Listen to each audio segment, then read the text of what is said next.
Hi everyone, how are you guys doing today?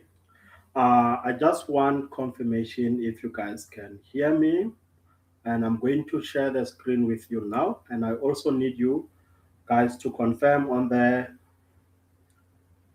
chat box if you can hear me. Then to start with the lesson, let me quickly share the screen. Hi, Kense Parker, how are you?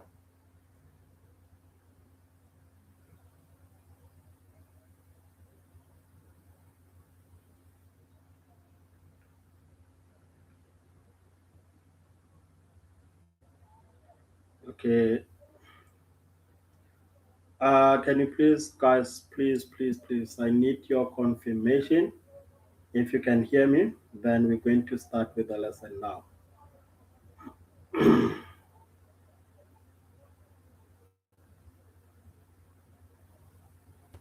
100%. I see the comments are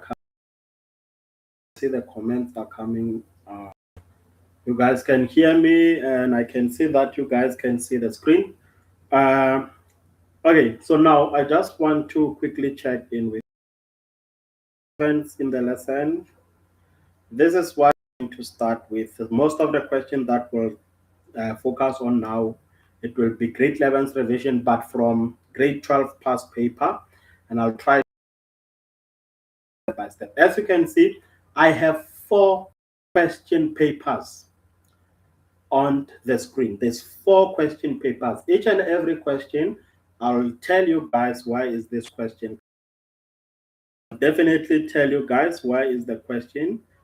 So let's look at this first question here. Let's look at the first question, which is okay. I want to start with this one because this one it looks more interesting. Okay, I want to start with this from uh, trial exam September 2022, and then it's from, let me see, Free State. This is Free State. FS for Free State. This is from 2022. So the reason I chose this question to start with this one is because of that question two. So the question two, this is what I'm currently interested in. Kamza, welcome. Welcome. Sepiso, welcome. I see you guys. Okay, let's look at this question two. Then we'll try and answer the questions on this one. You have a man that applies a pulling force. So, guys, I'm going to move very slow, okay, just to make sure that I accommodate all your questions that you will be posting.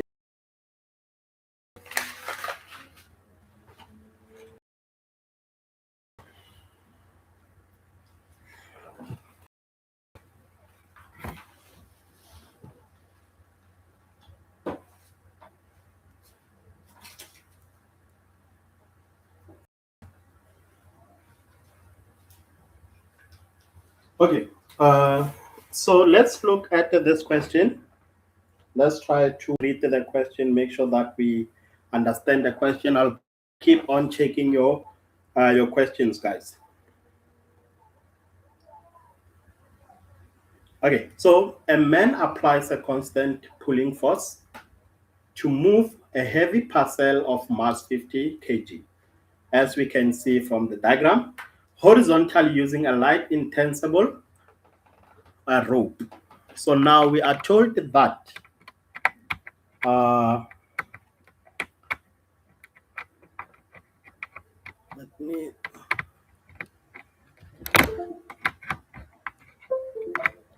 okay, so they said that which pass over a light frictionless pulley as shown in the diagram. Uh, the parcel stays at rest. So there's something I want to highlight first.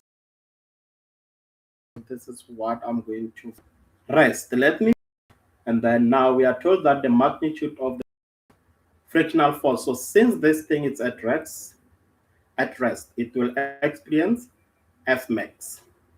And we know that F max is times the normal force. Okay. This fx, so I don't think we need to stress about, because the fs max is given, and I'll leave it there. And the coefficient of maximum static friction, it's there, it's also given. So the US, it's given. Now let's look at the first question. The first question has to do with a free body diagram.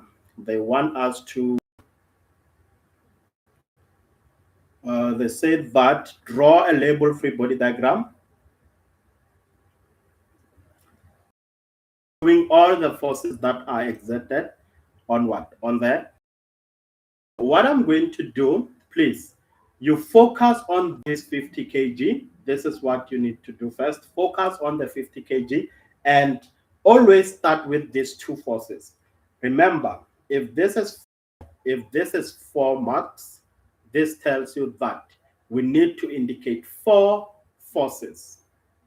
So now I'm going to first start and say this is in contact with the surface will always have Fg, which is the weight. It will always act down, and we're going to a normal force, which will always go up. Now, look at this. By the time we try to pull this thing, it will move in which direction? It will go to the left, meaning that the frictional force will go to the left. Am I saying this right? The frictional force will go to the right, I mean. So now this will be your Fs. Okay. So guys, this is not just a lesson, but this is where you're going to see some of the mistakes that most of learners make. Look at this. When I name this, I'm saying Fx. Don't just write F. It can be applied force, it can be kinetic. You need to indicate by S that this is what? Static friction. Object, it's not moving. You can see that you have the tensional force that will go up. This is your tensional force. So this is your tensional force. So this will be tensional force. So just give everything is good. Let's quickly check if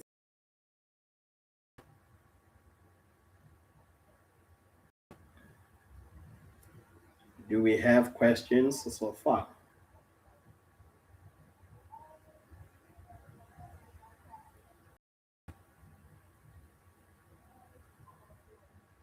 Okay, I guess so far so good, guys. Please, you'll still good. Okay, all right. So now let's go to the next question, where they want you to define what is a frictional force in width. So the frictional force is the force. The frictional force is the force that will oppose, that opposes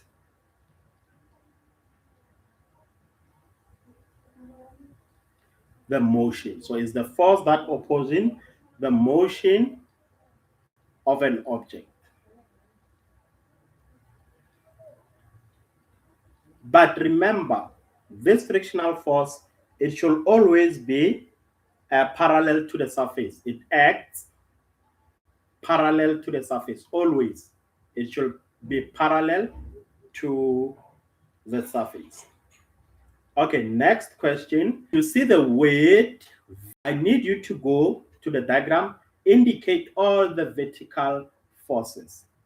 I need you to indicate all the vertical forces. So if you look at this, the tension, at this guy here, the tension is applied at an angle.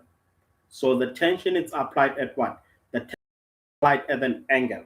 So you need to indicate all the vertical forces. So there's this one force that I'm going to include here, which is my Fy. It will go up. That's your Fy.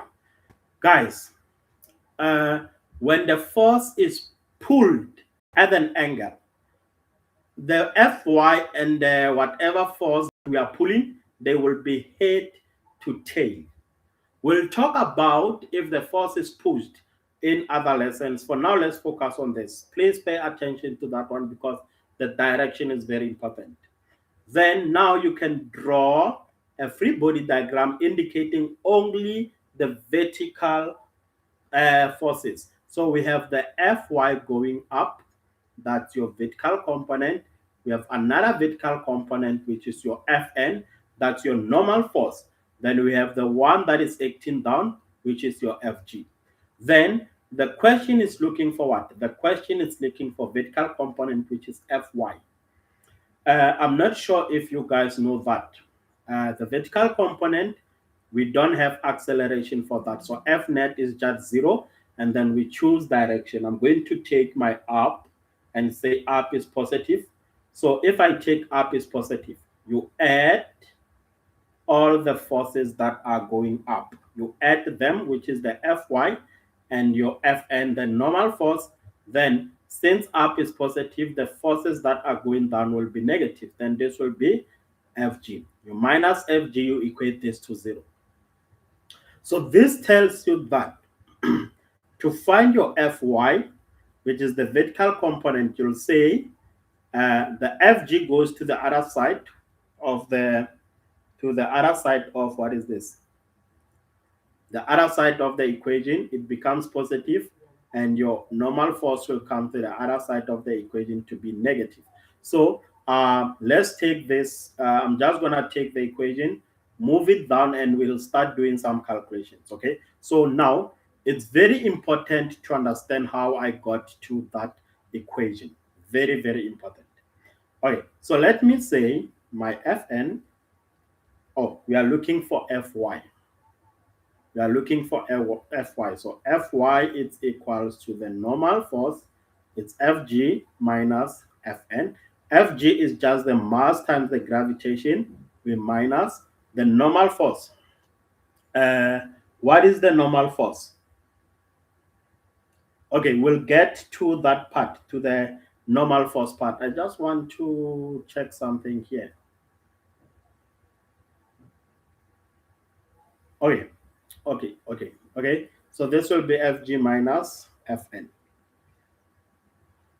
Let's go back up. Let's go back up to this equation here, this equation that you see here.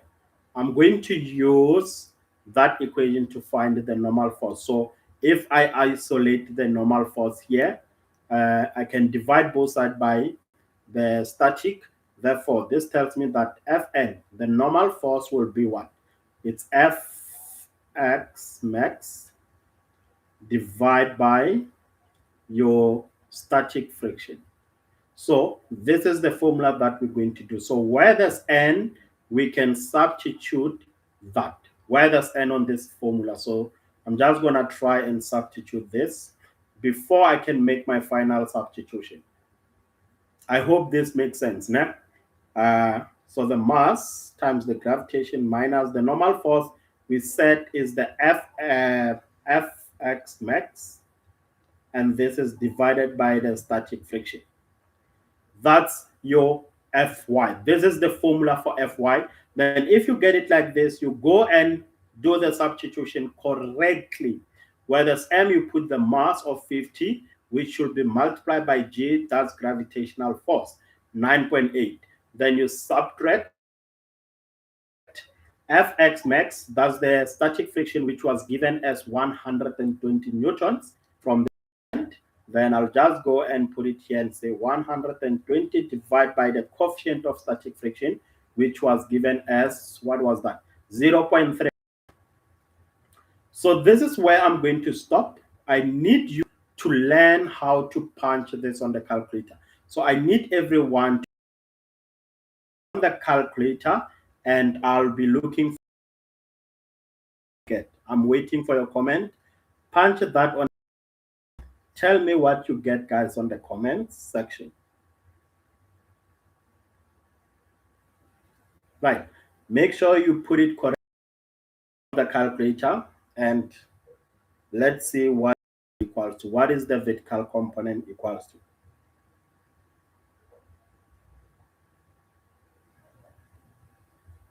I think tension is going up. Akensi Park, I'm coming. I'm coming to your question. Let me wait for the comments. I'm coming. I'm going to answer you why tension is going. Parker, I'm with you. I'm going to answer you why is tension going up. I'm just waiting for your comment. Please put this on the calculator, guys. Tell me what you get.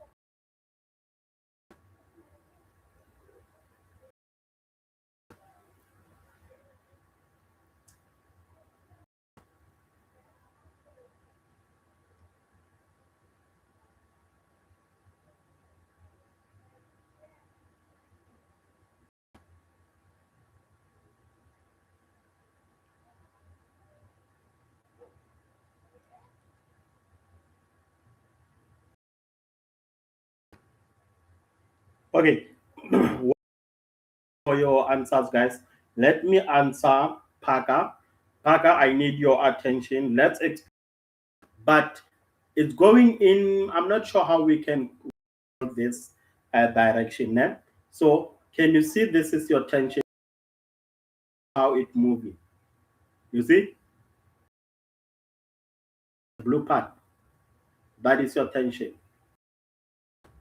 Okay, the blue part. That's your tension. So it's not like I'm saying because some people they will like focus on this part. It's say tension is going down. You need to look at the part that is connected to the object.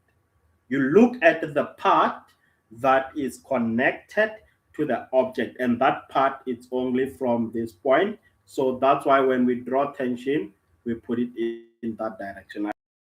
That answers your question. It's not like it's going up, but I'm not sure if what can we say. It's not like going up. It's applied at an angle. Right, Parker. I'll be waiting for your comment. Just answered your question. If you are happy with my answer. Okay, so thank you very much. I see Parker. You gave us an answer. So Parker component. So this gives us the answer of what is this? So this gives us the answer of 130.6 newtons. Ladies and gents, that's your vertical component. That is your vertical component.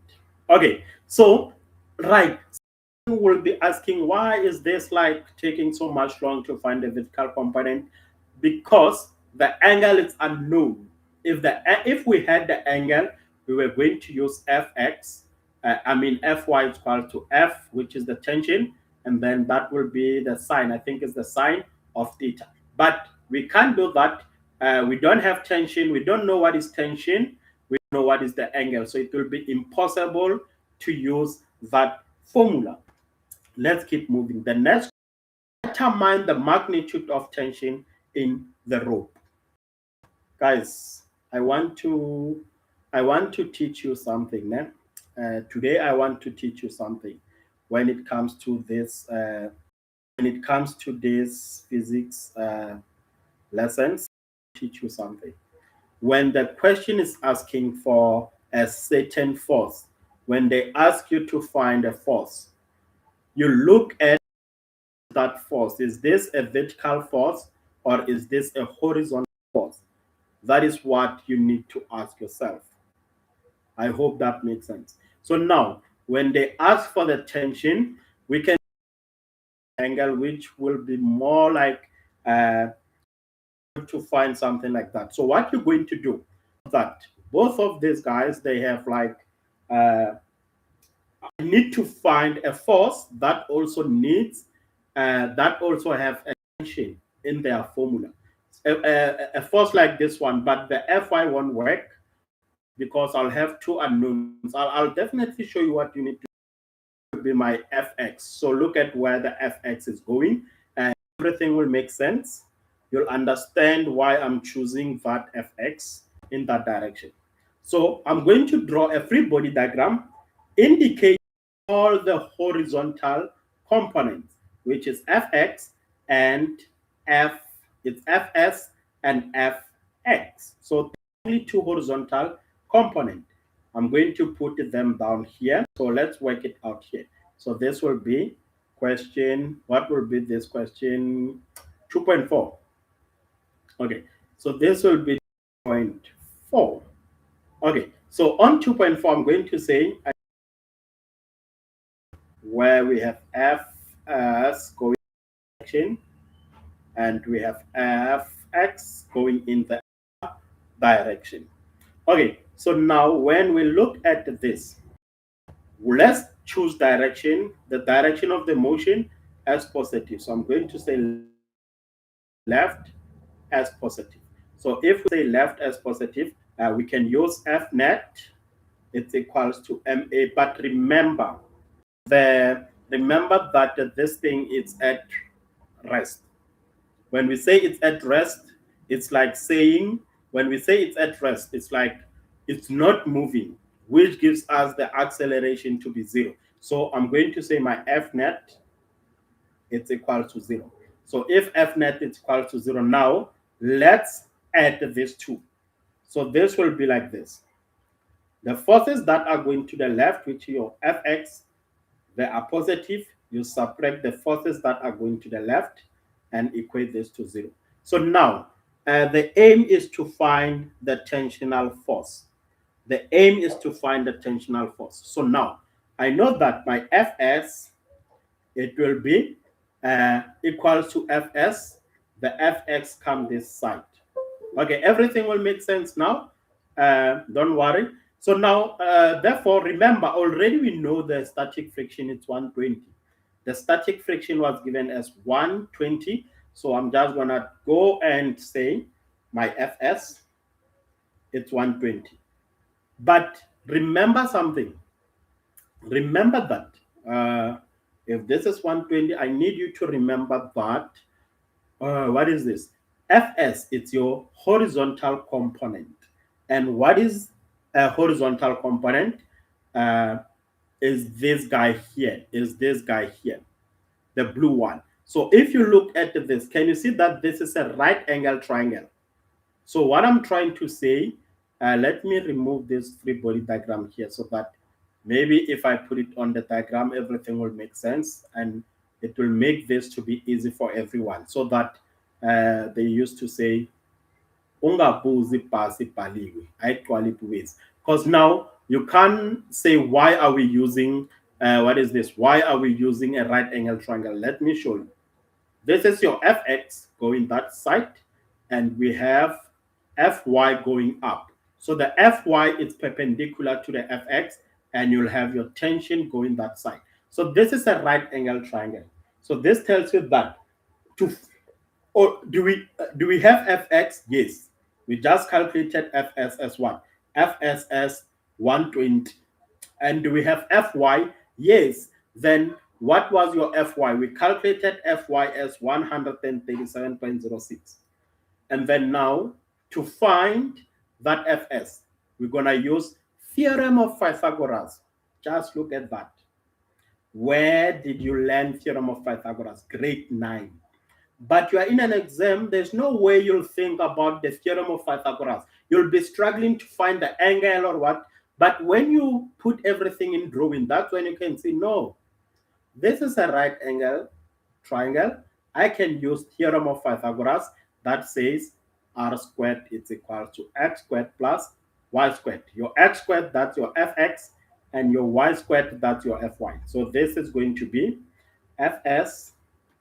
The tensional force, it will be, I'm just going to try and square root everything.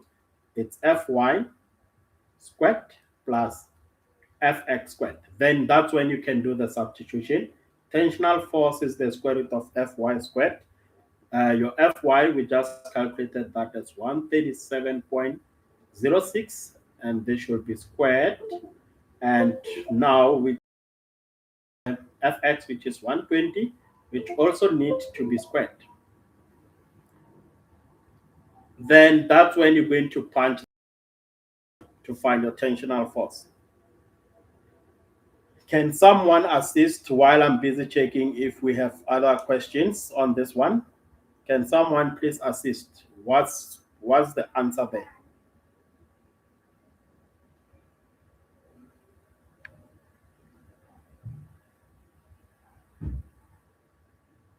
What is our answer? I'm also putting this on the calculator. Wow, I guess. Okay, I got 182. Okay, I think here we forgot to say newtons. 182 comma 17 newton. That is tensional force, and you'll definitely collect all the marks. I just want to move to the last part, guys. So this one, I'm not question. Listen, you make sure that you understand the statement. So the statement is saying the man now increased the magnitude of his pulling force. Okay, he increased the magnitude of force under the action of a new constant force. The cell begins to slide horizontally along the table. So now the object is moving. So this guy increased the magnitude of the pulling force. Remember, the reason this thing was not moving is that the applied force was equals to the F S max. That's why it was not moving. But this guy says, let me increase the force. So when the guy increased the force, what happens? The object starts moving. Let's see what is the question.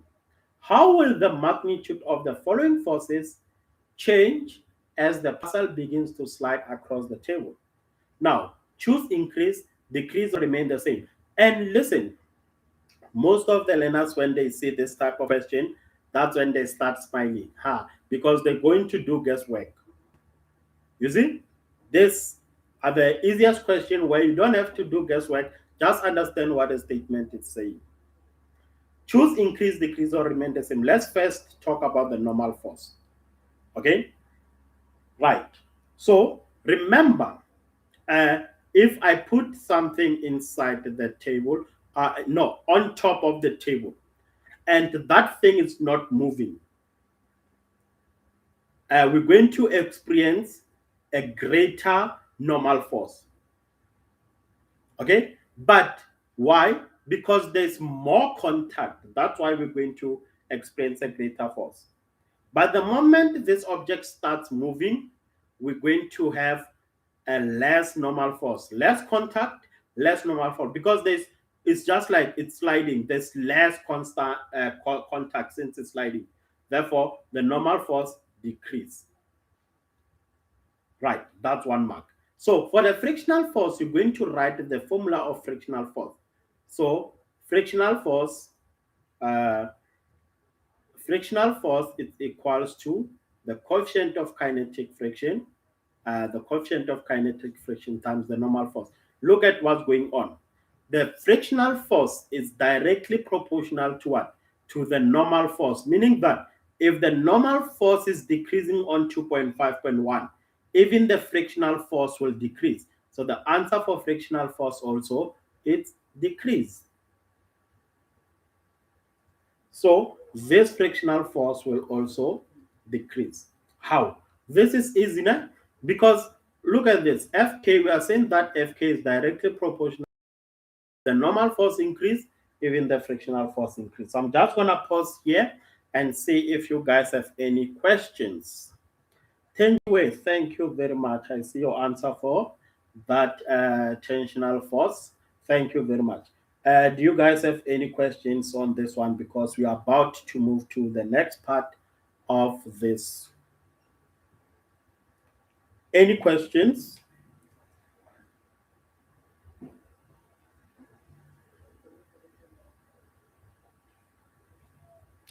So, guys, I think it's very, very, very important that you pay attention to this, like great. What is this?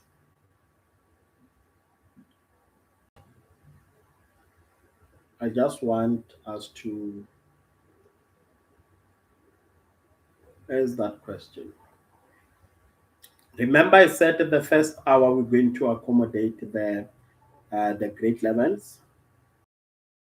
Okay.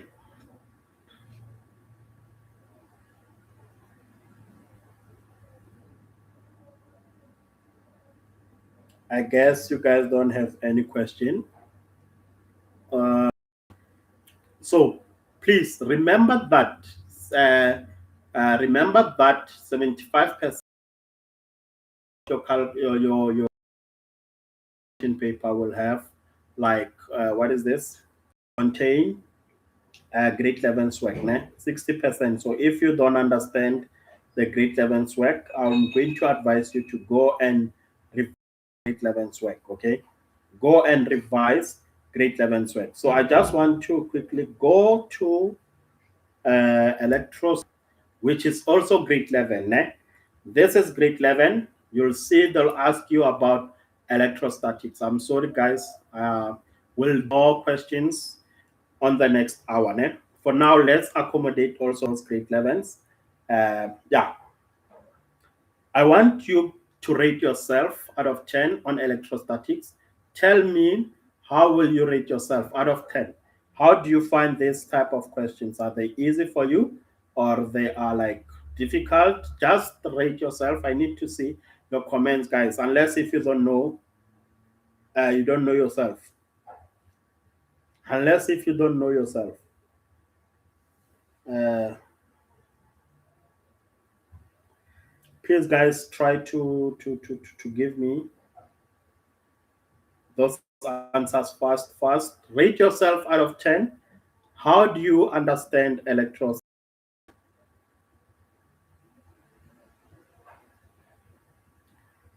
Everyone, guys, out of 10, how do you rate yourself?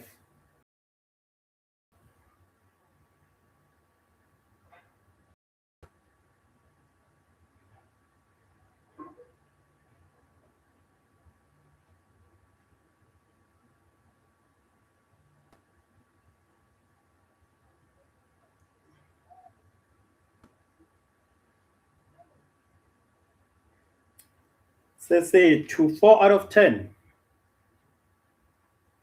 Okay, I see say 2, 4 out of 10. Please make sure that you comment because this will help me to see if we need to go into like too much details or we just need to brush on this question.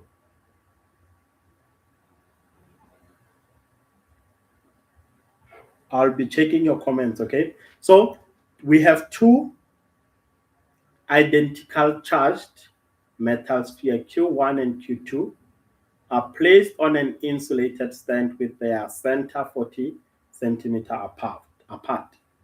Guys, we're still on the same paper. We are still looking at that Free State 2022 trial exam question paper, okay? So they said that, I don't want, this is, guys, please, listen, né? What I'm going to give you now, it's powerful. It's very, very powerful. And if you don't take this serious, you're going to mess up in that upcoming trial exam. The moment you see the weight, centimeter, convert it immediately because if you don't convert that guy, you're going to forget. Trust me, you're going to forget. So you can divide that by 1,000, but I'll recommend that we take the 40, you divide it by 10 to the power minus 2. Okay, so you can, you multiply by 10 to the power minus 2. That's how you convert from centimeter to meter. If you want to move from centimeter to meter, remember in electrostatic, the distance is always what? It's always in meter. So I'm going to advise you to take that 40 multiplied by 10 to the power minus 2. Someone will prefer writing it at 0.0. What is this? 0.00. Okay. I don't know if it's that 0.02, 0.04. But just put it like this. Say 40 times 10 to the power minus 2. Convert it. Okay, the charge on Q1 is minus 3 nanocoulombs. The electrostatic force attraction between the two spheres. So we are given the electrostatic force. So we are given this force here. That's F. That's F. I just want to check.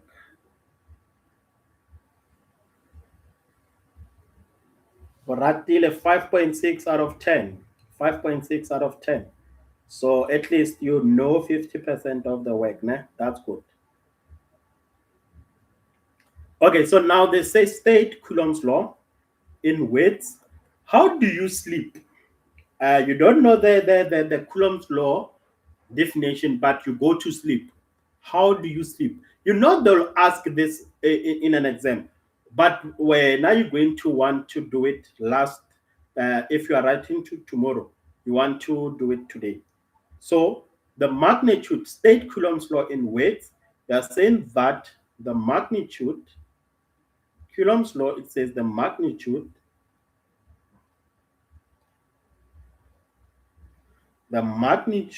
of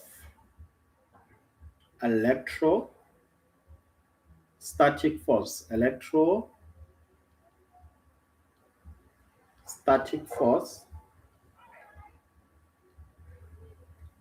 exerted by one. My question is that how do you go to sleep when you don't know this definition? You know they'll ask it, but you still go to sleep. Exerted on another point charge, on another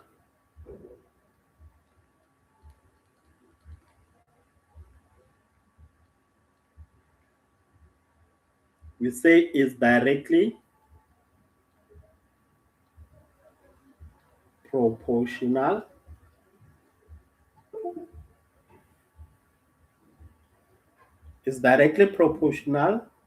to the product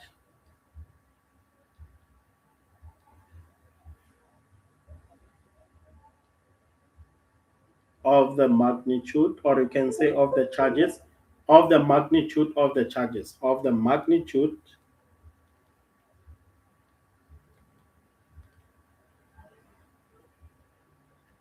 of the charges. So it is also what is, and it's inversely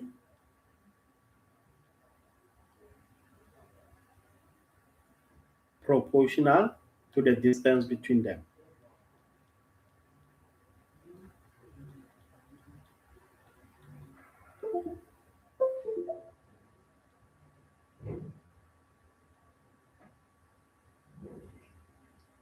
Okay. Now, the second question they want us to calculate, they say that calculate the charge on Q2.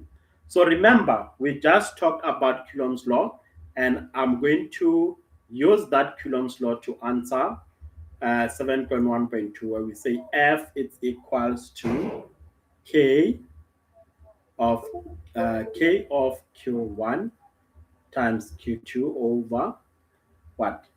R2. So R squared. Then you're going to use this formula. You just have to substitute what you are given. This is just easy mark, but it's very also easy to get zero net if you don't follow that 40, converting the 40. So F, it's given at 8.5. So I'm just going to say this is 8.54. Then it's multiplied by 10 to the power negative 7, and then equated this to K, which is the constant. In most cases, you'll get it on your formula sheet. I'm not sure if we have a formula sheet. There it is. So you'll get it on your formula sheet. It's a constant. There it is. So K, it's for Coulomb's constant. This is Coulomb's constant. It's 9.0. Let's just say 9 times 10 to the power 9. So where there's K, you put 9 times 10 to the power 9. So I'm just going to substitute K as 9 times 10 to the power 9, close the bracket. And then this is where, this is for K, we need to substitute. Please make sure on that negative. So if this is a nanocoulomb, you need to convert this by multiplying the 3.8. So we're going to take the 3.8. You need to multiply that guy by 10 to the power 9. Please make sure that you go and revise your conversions. And then we still have Q2, which is what you are looking for. Take everything, divide by what? By your R2. R squared. We said we take the 40, we multiply by what? The 40 by 10 to the power minus 2. Then everything squared. So now the aim is to make Q2 subject of the formula. I'm just going to go straight to the point and isolate this part to make Q subject of the formula, and I'll give you the best way to write this. You first take your denominator. You first take, ladies and gents, you first take your denominator, you cross multiply with. So that's what you need to do first. Take your denominator, we're going to have 8 point, we're going to have 8.54,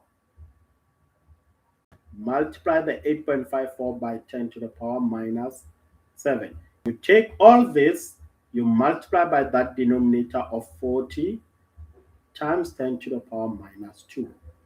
Then, when you are done, divide everything by what you have on top, but not Q, because we are trying to make sure that on the other side we left with Q. So you multiply by 10 to the power 9, and then into the other bracket, it will be 3.8 times 10 to the power minus 9. Then on the right hand side, we only have Q2, which is what we are looking for. So this is equals to Q2. So you just have to punch that on the calculator. Tell us what is Q2 equals to. Please make sure that when it comes to electrostatic force, you learn how to use your calculator. That's another issue. Make sure you learn how to use your calculator. I'm also doing this on my calculator. Let's see what we get.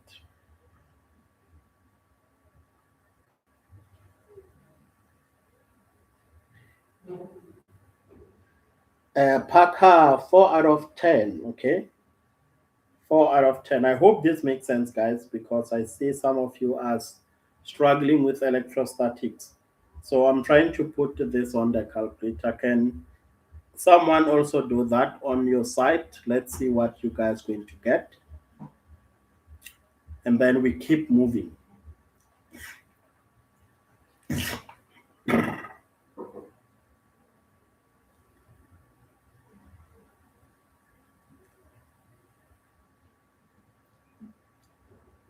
Four out of 10. Okay, so when I put this on the calculator, this gives us, let me just, I'm not sure if you guys are able to see my calculator on your side, but let me just do this just in case someone will be watching the recording later on to understand how to do this on the calculator. So, oh, unfortunately, I'm not recording the lesson. I'm sorry, I'm not recording the lesson. So if I was recording the lesson, then that's when you will be able to see my calculator later on. But unfortunately, this lesson, it is not recorded.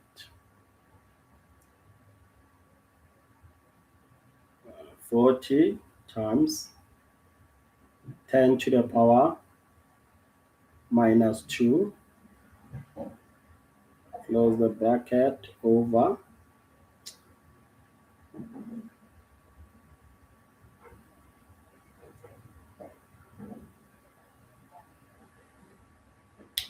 9 times 10,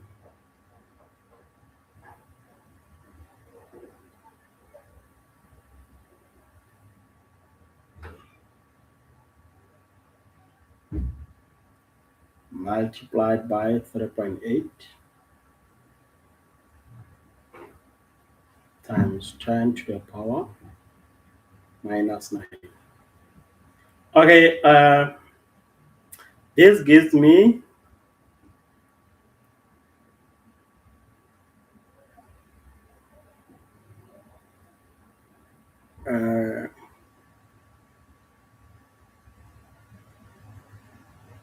I'm just trying to confirm if everything is good.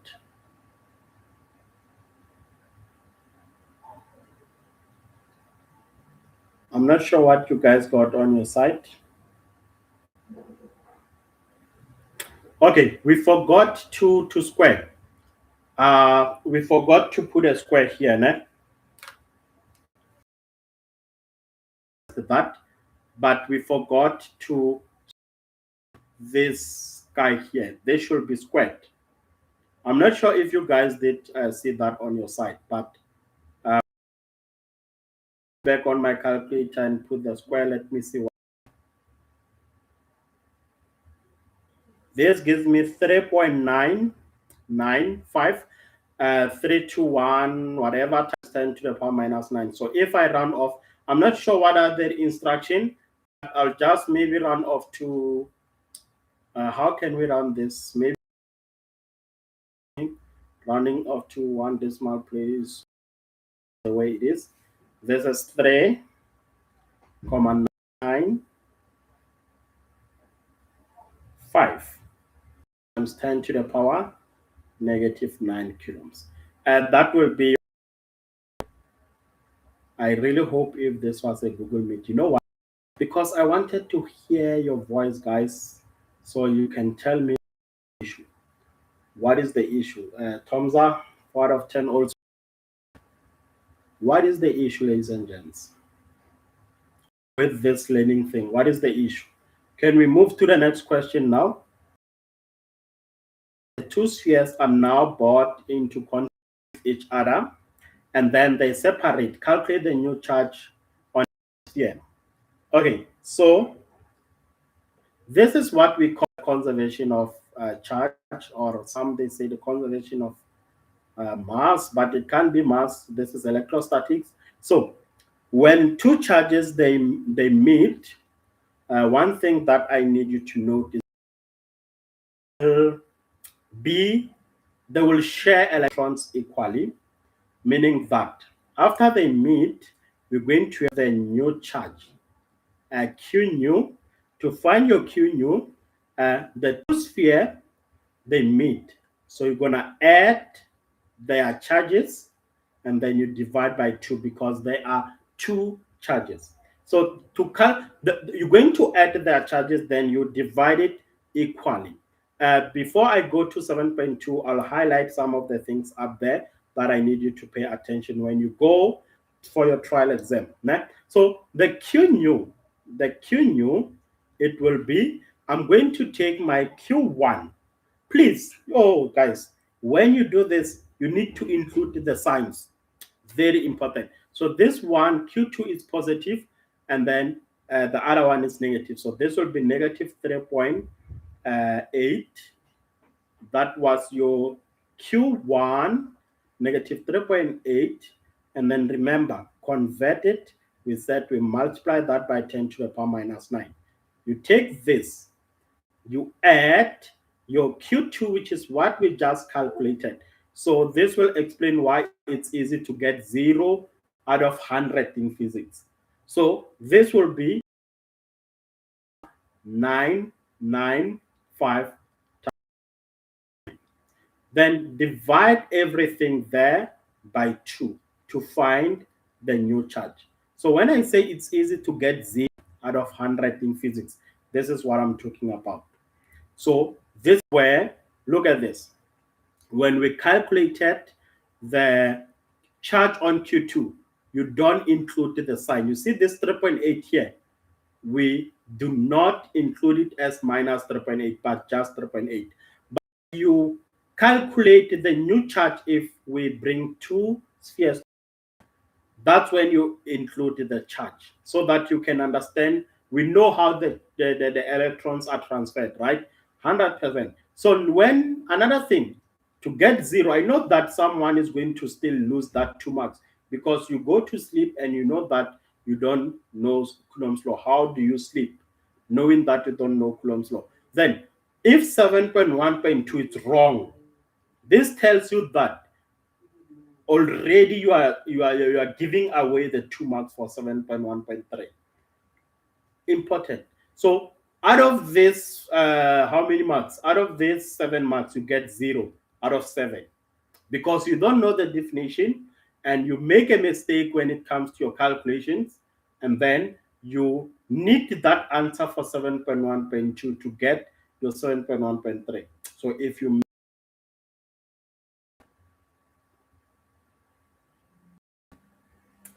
right, so let me move to the next question.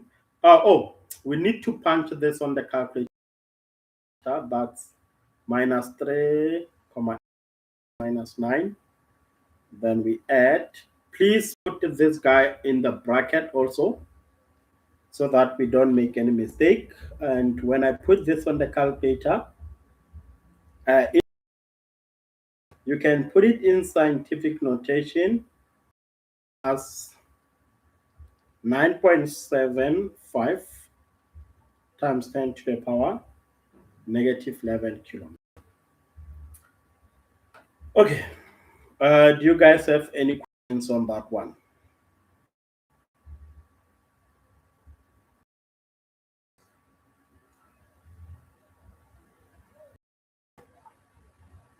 I see Parker got Parker.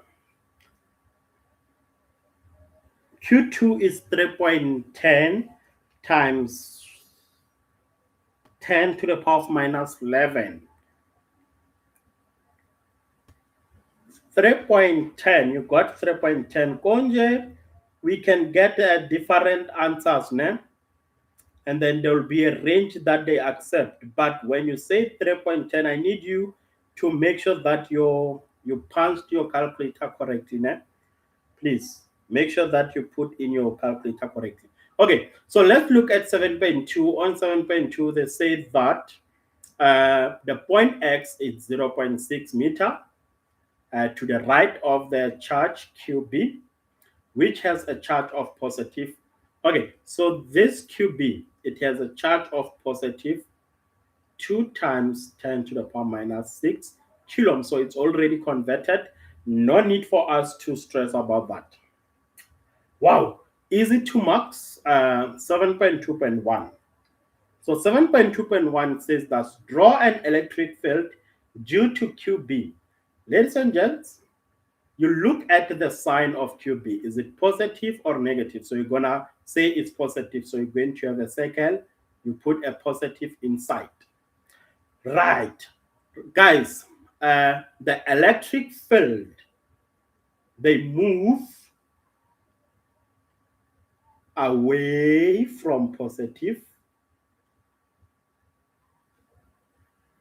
and they move towards negative. So you're going to draw lines like this, and then the arrow should point away from that positive, because electric field line, they move away from positive. They move away.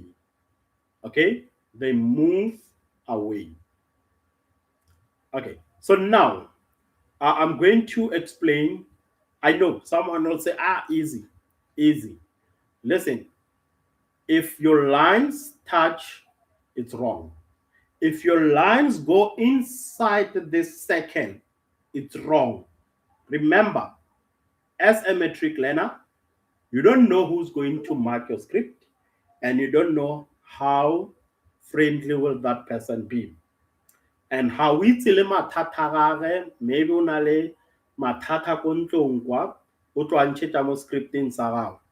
So if someone has problems at home, now they have your script to deal with, you'll see now you'll be in trouble. So they'll check everything. So make sure. Next question. Calculate the magnitude of the electric field due to QB at point X. Calculate the magnitude of electric field due to QB point X. When they say they want us to find for this question, they want us to find, what is this? Electric field, the magnitude of the electric field. So this will be E. It's equals to what? The formula, I think it is there on your formula sheet. For electric field, you just have to know this formula is for what, this formula is for what. The formula that I'm going to use is this one. Right. So I'm just going to try write the formula down. This is electric field. So that is the formula. I'm going to go and write it down and say E is equals to K of Q over R squared. So now there's other things that we need to fix. Remember, the question is asking for what? The magnitude of electric due to QB. When they say due to QB, they are referring to what? To your, what is this? To your, due to QB. So this will be, should I call it QB? Shall I say QB? Should I?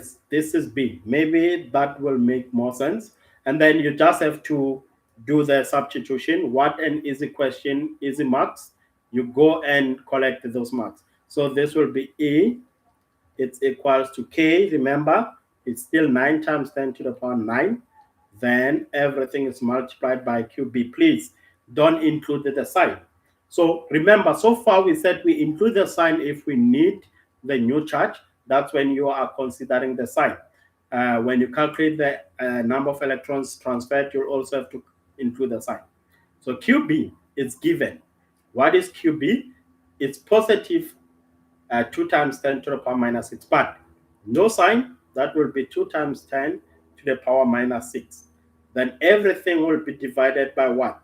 Your R squared, which is the distance between QB and that point X, and this will give us 0.6. Remember, this is squared. Therefore, you go and consult with your calculator, punch everything on the calculator. So, guys, another thing, the SI units are very, very important. Oh, guys, oh, Jesus Christ. SI unit. Imagine you write, hey, okay, let's put this on the calculator. Let's see what this gives.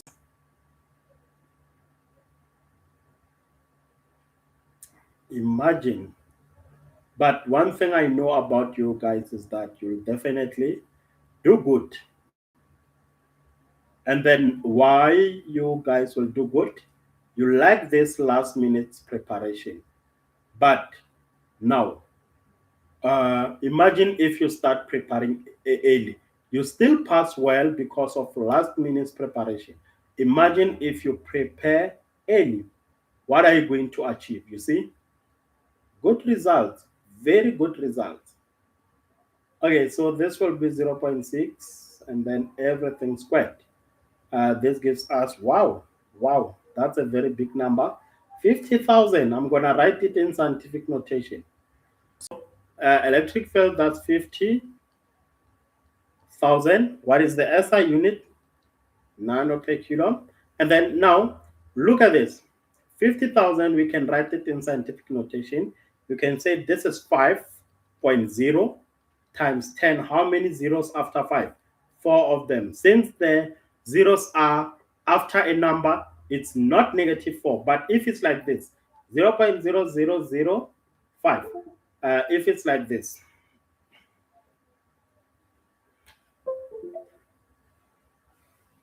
okay, if it's 0.005 in scientific notation, that's when you say 5 times 10 to the power minus 4. So I hope this makes sense. Wow, we still have that we need to cover. And then, yeah. Calculate the magnitude of the net field experienced at point X. Oh, I'm sorry, guys. We need to read the statement. I see now, hey, when I'm reading the question, it's not making any sense. That's when I see that I need to go and read the statement. I really need to go and read the statement. Surrounded and get it straight. Oh, Parker, now I get you. Now I get you. Yeah, that's correct. No, sir. See, I'm not sure CC2. Why is CC2 laughing? Why is CC2 laughing? But again, you see the issue with this thing, the life. I say something now, then when I'm gonna comment, you comment whatever that you are.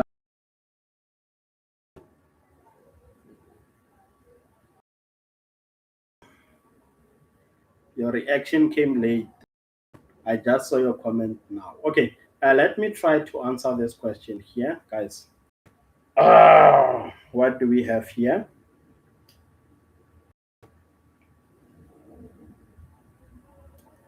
The question is saying a second charge QA of magnitude positive 6 times 10 to the minus 6 coulomb is now placed 0.1 meter to the left of the charge cube as shown in the diagram. Calculate the magnetic. Oh, guys. Ladies and gents, you know what I'm going to do on this one. I think this one, my attention. Explain this correctly. I think I need to explain this correctly, and then because this is some of the questions that guys struggle to understand. So, okay. So what I'm going to do? Look at what is this? What is happening here? So we first thing first, you need to calculate. Remember, we have the magnitude of electric field due to QB, which is this one, the one that we calculated. This is due to QB. We need to find the electric field due to A using the same formula. Before we can do, this is part of 7.2.3. I'm answering 7.2.3 now. Okay. Okay. Right. Let's hope what I'm about to say will make sense. And then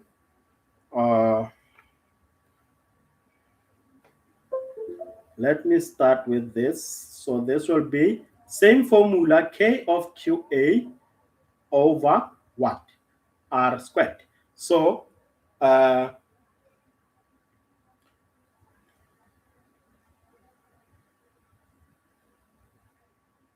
just trying to, okay, so let's just do the substitution. K, that's 9 times 10 to the power 9. And then QA is given as 6. Remember, no signs, to the power minus 6. And then divide everything by the distance, which is 0.1 squared. So you need to punch this. This is 7.2.3. You punch this on the calculator. Let's see what is this equals to.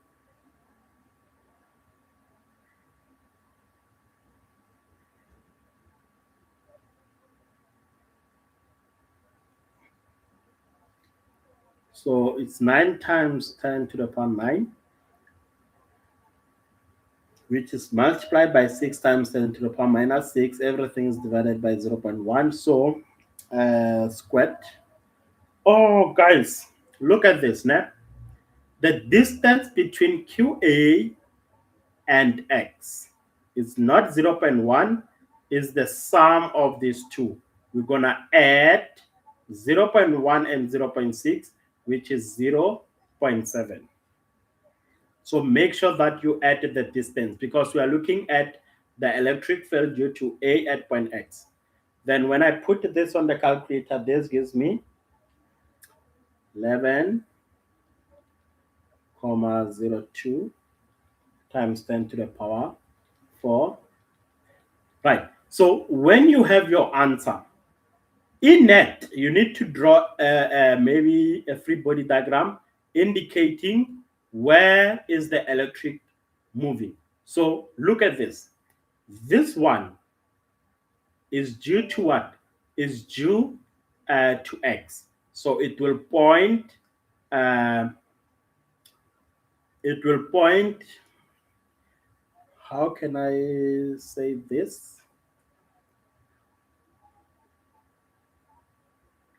Okay. Look at this. Let me put it like this because if I do the three-point diagram, and maybe someone will be lost. Look at the answer here. It's positive. Look at the answer here. It's also positive. So this tells you that the electric field due to X will be in the same direction. So since they are in the same direction, what are you going to do? you're going to add the two forces. Since they are in the same direction, you're going to add the two forces. When you draw a free body diagram, it will look like this. This will be E of what? E of B due to X. And then we're going to have another one which will be E of A due to X. Then you added the two. So this tells us that on 7.2, to find E net, we're going to say E net, it's equal to, we add the two. So we're going to take E of A, we add it with the electric field due to B. So this will be E of A, we just calculated that as 5.0 times 10 to the power 4. We're going to add this to 11.02 times 10 to the power 4. You add the two to find your E net, and it should be in the same SI units as that guy. So this will be 1.5 times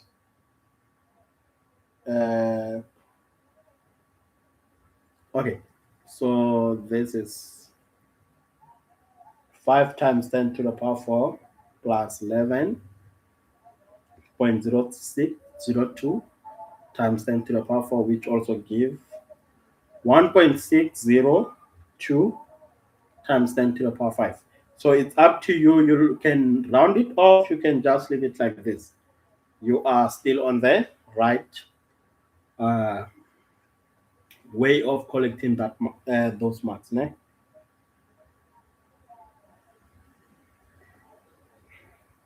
Then we are moving from grade 11 to 12 now. We are moving from grade 11 to 12. I just want to do the last question on grade 11 question. Then we move to grade 12.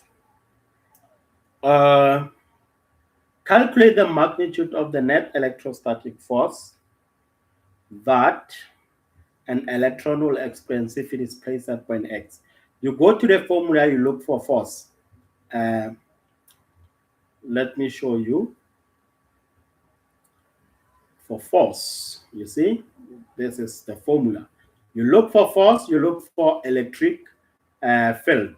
So the formula that has E and F is the formula to use. So Q, this Q, that's a constant number that we call, if you go, you'll get it here. So your Q, where is it?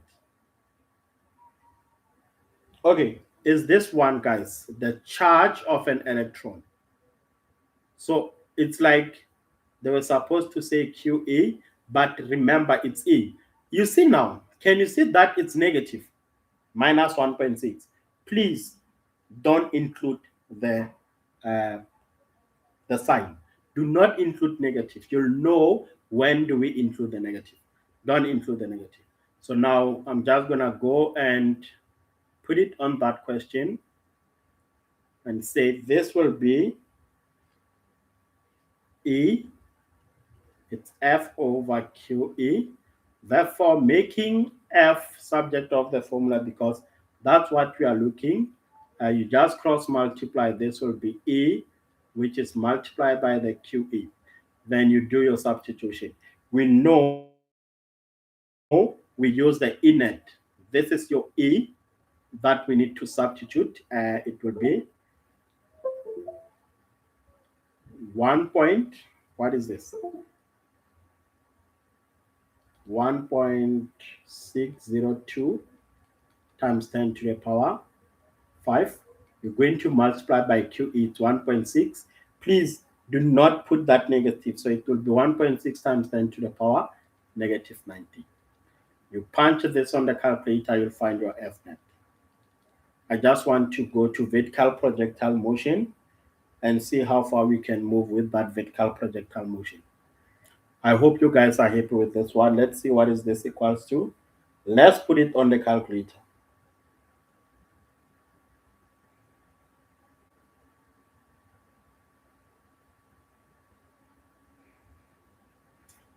Sese 2.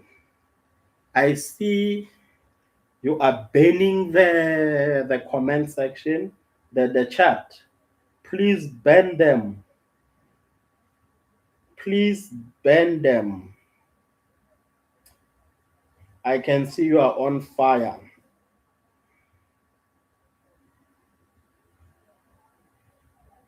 Bend these people say two. Please, please, please. Say sorry, isn't the answer on equals to 1.1 times 10 to the power 5? I think, Zwanga, you are correct because remember, there's a range, guys, a range. You see, there's a range.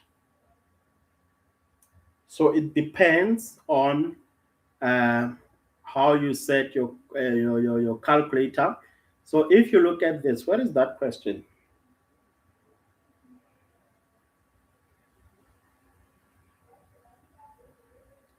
For EA.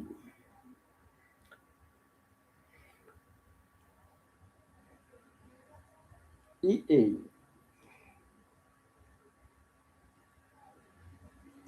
No, no, no, no, no, no. I thought you are referring to the one that we did up there. No, no. This one, please make sure. Let me also confirm. Let me put it correctly on the calculator, just to make sure that EA is going to be 9 times 10 to the power 9.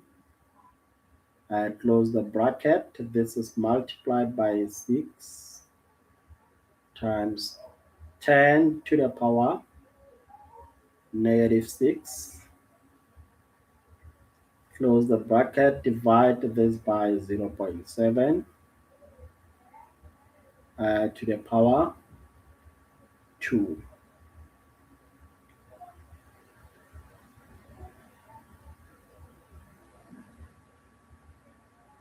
It's I understand why you want to say 1.1 net. When you punch this on the calculator, I'm still answering Zwanga on, is this not 1.1? No, it's not 1.1.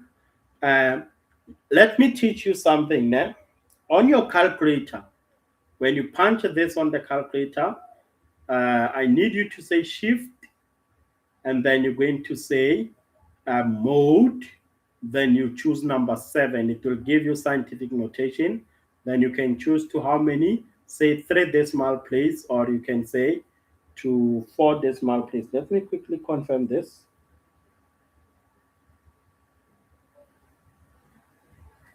It's 1.1. Okay, I guess you are right. I guess you are right. Let me say shift mode. Let's put it to 7. Let's put it to 4. Yeah, I guess you are right. Let's fix this thing, guys. Now let's fix it now. But I don't think this will. The issue was the comma here. The issue was moving of the comma here. So this is supposed to be 1.102 times 10 to the power 4. And then you should also fix on this one, which will be 1.102 times 10 to the power 4. I think you see that this might affect a lot of questions, but trust me, they have this thing of taking a range of answers. If your answer it's in a certain range, then you are in. Pagati inside, you are in. Pagati inside. Okay. So when we work out on the innet, this gives me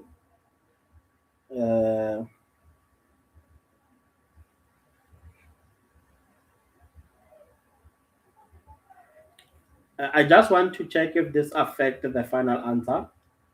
Multiply by 5 or plus 5.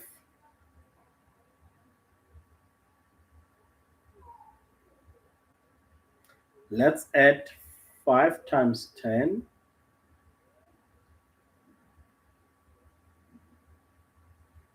10 to the power negative. 10 to the power negative what? It was 10 to the power 4. Oh, guys, this does not affect the final answer. Eh? It gives us the same answer of 1.06, 1.602 times 10 to the power 5. So we get the same answer. So changing this does not affect anything. Thank you very much, Zwanga. I guess this is what we were supposed to do next. Right. So when I keep on moving, since this does not affect our answer, this is what I got on my calculator as 2.5. At least, guys, you are paying attention, and this motivates me to keep moving. This motivates me to keep moving. Right. And I think this is the last question of question 8. Let me see. Now we can move. I want to say to ban you guys. Ziakal. Let's move to, I want to do a vertical projectile motion, and I'll choose uh, the one that is more interesting. I think I was looking at, where is that question? I think it's the Free State 1 2023, but not Free State. Eastern Cape. Guys, I'm not sure if you can get this question paper. This is the one that I'm going to work on now. I want to move to an Eastern Cape question paper because there's a question on vertical projectile motion that I'm interested in. Wow. This question, if you can check on most of past papers, you'll find a question, yeah, on question 3. You see, this is the question that I want us to work on now. I like this question because most of past papers, they have this question or the same structure like this one. You'll see when we do the question. And if you did some of the past papers, you'll understand what I'm referring to. Asia color today, we are not sleeping buffet too.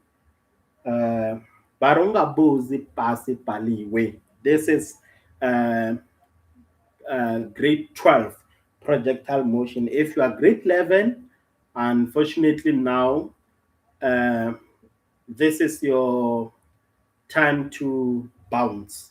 Understand? You'll come back when we revise the grade 11 work. This is grade 12. We are doing vertical projectile motion. Ziyakhala manje for trial exam preparation. Bare ungabuzi ipasi ipaliwe. Ayigcwala ibhubesi. Okay, so now I'm going to look at the statement, make sure that I understand the statement. Question 3. A learner drops a ball A from a height of 8 meters. Okay. And then now, after 0.6 seconds, another learner throws a second ball downwards from the same height. Right. Both balls A and B, they hit the ground at the same time. Ignore the effects of friction.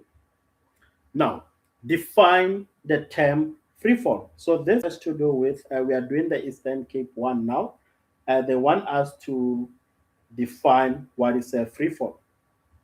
Okay, you'll give the marker that definition and then collect your marks. Now. So the motion of an object upon which the only force that is acting is the force of gravity.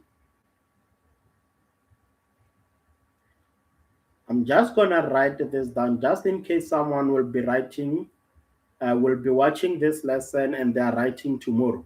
It will be easy for them to remember. So this is the motion. Wait. Okay, this is the motion of an object. The motion of an object upon which what? Which the only force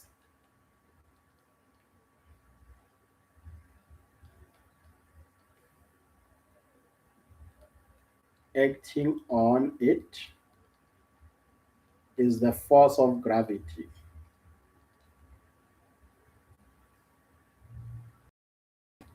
Oh, okay. So the next question, calculate the speed. 8 marks. Let me teach you how to analyze a vertical projectile motion. You read the statement, calculate the speed. The speed is the velocity is unknown, it's what you are looking for. Let's start with ball A. Right, you'll go to ball A, you do what we call data, because the question for that three ball A. So ball A, it has delta Y of 8 meter. Let me leave space because I'm coming back to that 8 meter to fix it. Né? So this is 8 meter. And then what ball A? And the Leonard, okay? Oh, sorry. The Leonard, yes, yes. Yes, yes. Hey, re tla shwa man, re tla shwa mo live. Hmm? Kore motho o tla shwa, like he will die live on YouTube, and you guys will be saying, you can hear, I man, this person is no longer saying anything. What's wrong? Hmm? What's wrong? Two. What's wrong? Say, we can't hear you. Two. We say it's gone. As I said to thank you. V drops, it means the velocity is zero, the initial velocity. So I'm going to write that down. It's very important that we put it here on the block. Né? So this meters per second. So it starts at meters per second. Okay. Then now, when we look at this, it says that, okay, what else do we need from this? I just want to check. What else do we need?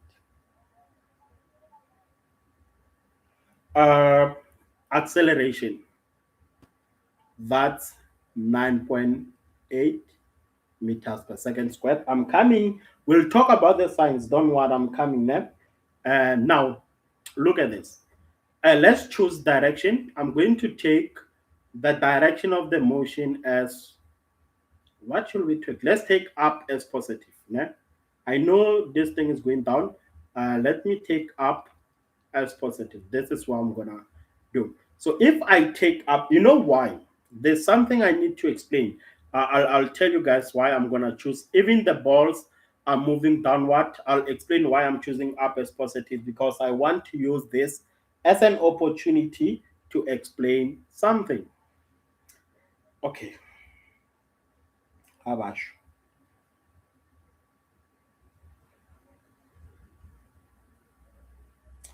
Okay, so what will happen is that if we take up as positive, we can see that uh, the motion is going down, right? If the motion is going down, this will make your this will make your delta y to be negative, acceleration to be negative. I hope that makes sense. So if the object is traveling downwards, that is the direction of the motion,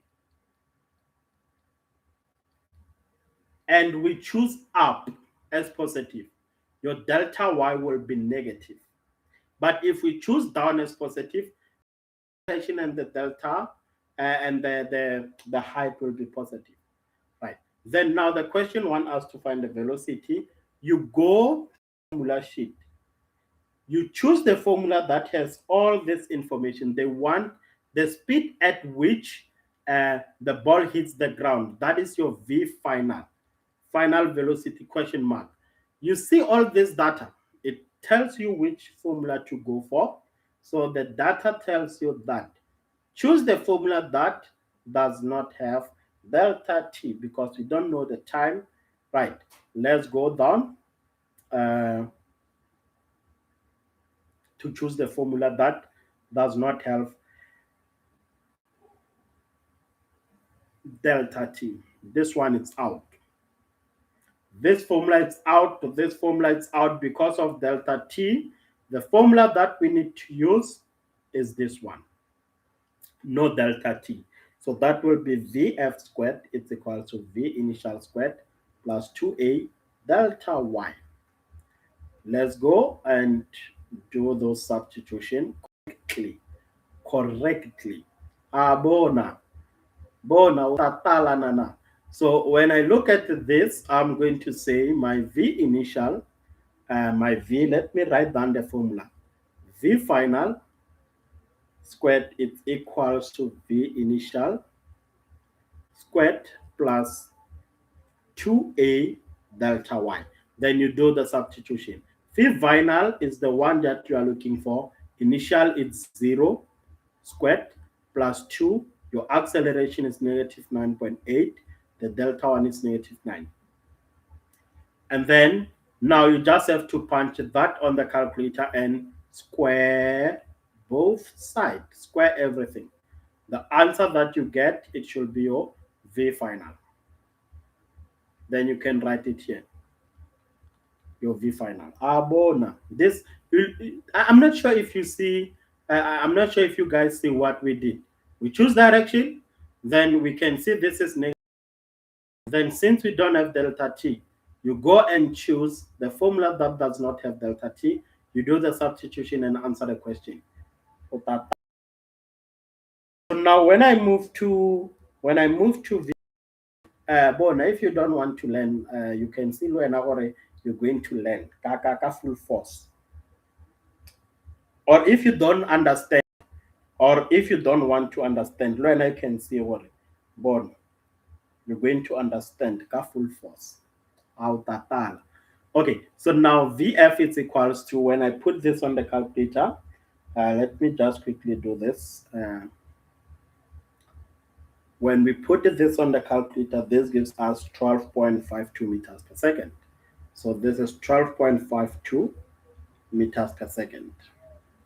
Okay, next question. It says that the ball B was thrown downwards. We need to calculate the speed at which ball B was thrown downwards. And when you look at the mark allocation is the one that is telling you that, you know what, there's work that we need to do here.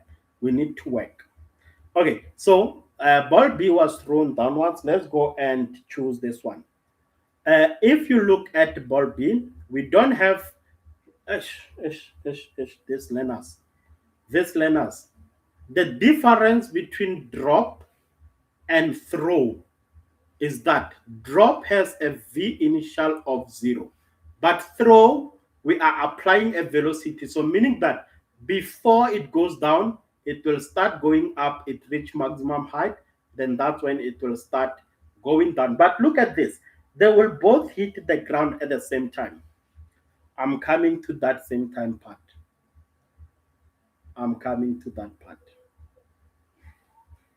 Okay, let me just have my jersey on, and then we keep the ball rolling and finish up answering this question. Oh, shucks.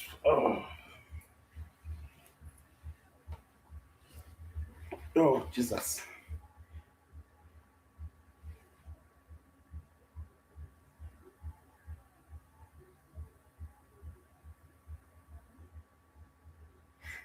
Okay.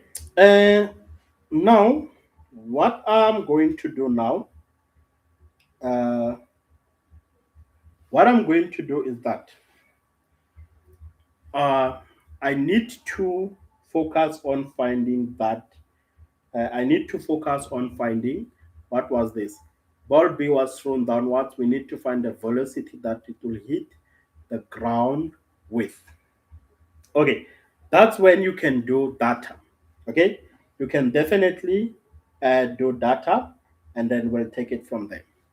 So you know what I'm going to do, because I think it's easy if we find the V initial, the V initial first. Okay, so what is triple? To find the V initial, uh, now we know that after 0.6 seconds, ball B was thrown. So meaning that the time that it takes ball B to hit the ground, then we subtract that 0.6, which is the time that it will take ball B to hit the ground. So if we can start there, let's say for ball A, we can use the formula and say V final, this is 3.22.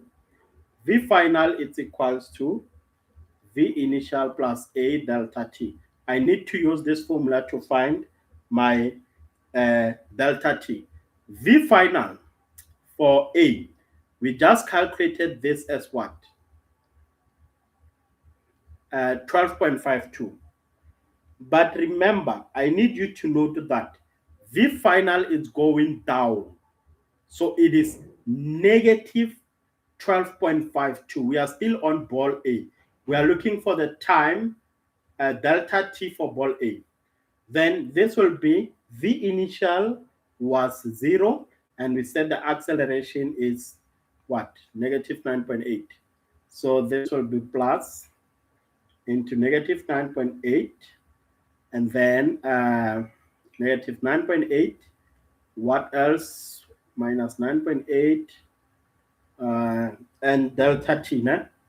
Delta t.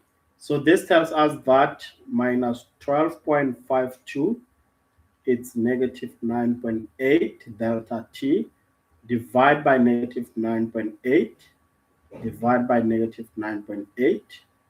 These two cancels, therefore, delta t is 8 is dividing 12. So 12.52 divided by 9.8. This gives me 1.28 if we round this. Okay, 1 seconds. So this time is the time that it will take for ball A. Is the time for ball A. Use that time to find the time for. So ball B was projected after ball A was dropped, né? 0.6 seconds. So you're going to take that, subtract the 0.6 seconds. The answer that it will be for ball B. The answer that you get is delta t of ball B. Then what is that equals to? 1.28 minus 0.6.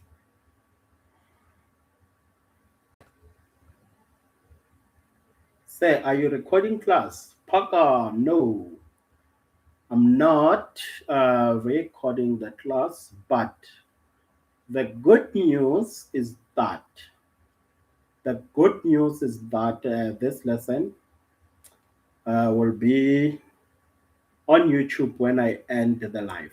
That's the good news. But let me record now, just for highlight.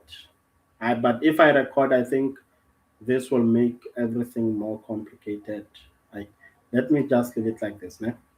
Okay, so ladies and I just want us to do it on the calculator. 1.28 minus 0.6.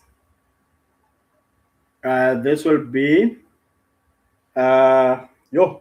guys 1.28 minus, it gives me something in scientific notation.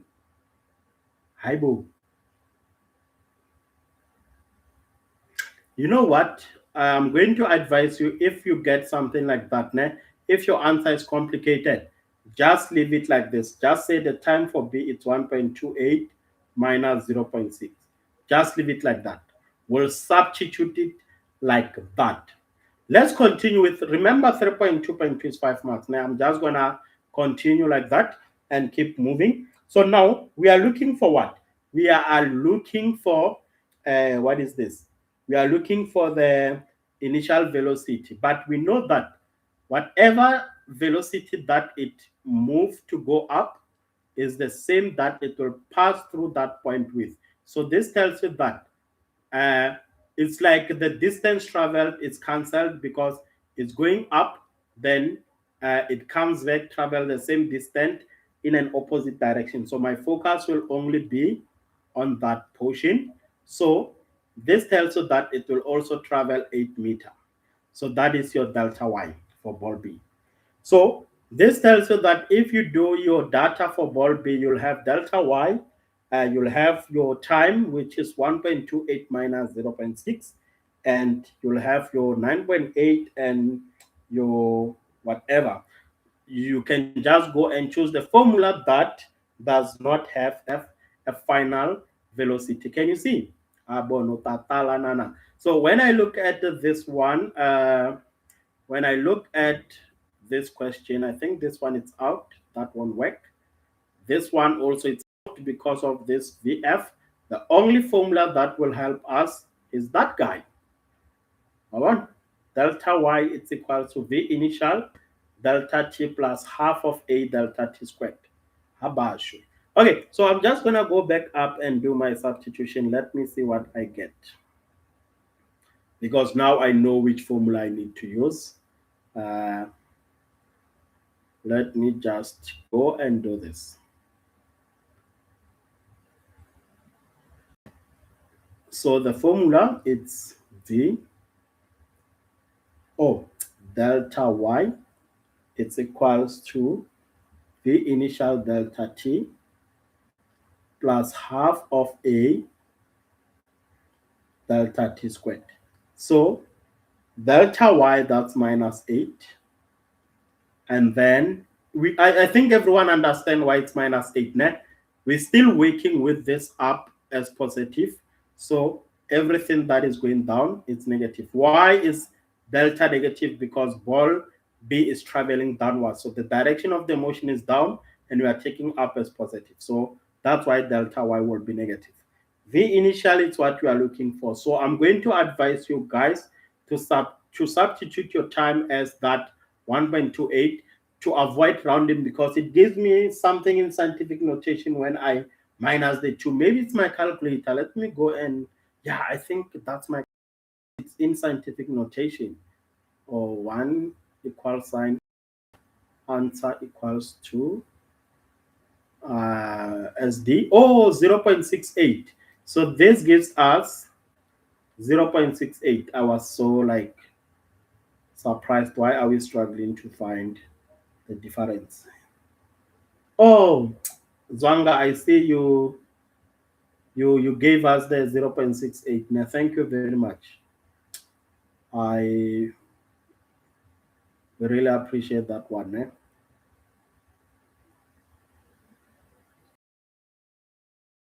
Okay, now my time is 0.68. Close the bracket. Half of which is also negative. Now it's going down, so the acceleration will be 9.8. Close the bracket. The time square. Hey, please don't forget that one to square the time. So it's 0.68 squared. It will be just minus 8. Everything on minus 8, it will be divided by 0. If I do it like that, it will be wrong. Hey. I think it will be wrong. It's going to be this part, the answer here, coming to the other side. Yeah, we are doing it the algebra way. So that's minus 8. Then minus inside the bracket of that 9.8, which is 0.68 squared. Close. And then now we just have 0.68. Divide all 0.68. Therefore, the answer that you get is your V initial. And what is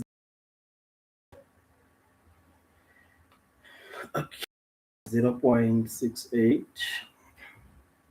I'm trying to put this on the calculator. Minus 8 and minus in half of that minus 9.8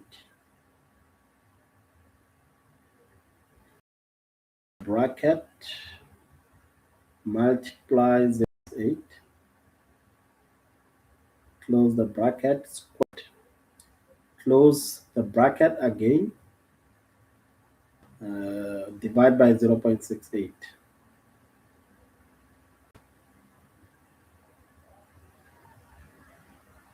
Close the bracket.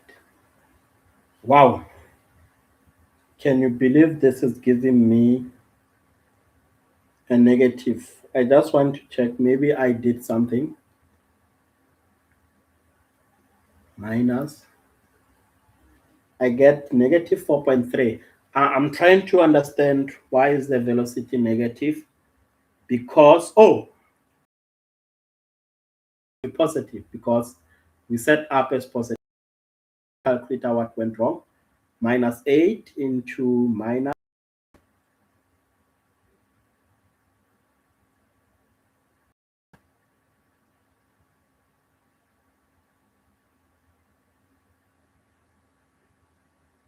Guys, I keep getting negative. I'm to see.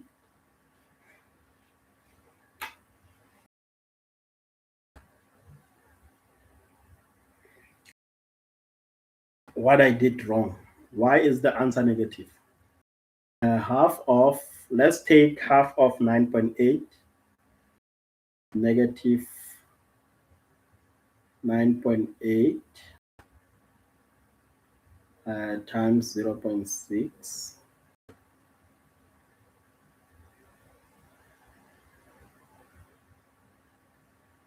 squared. This gives us minus 2. Oh, okay. Point something.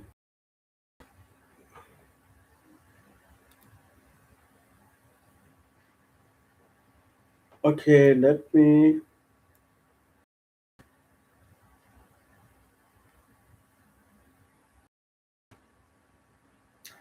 I keep getting a negative answer. Hmm.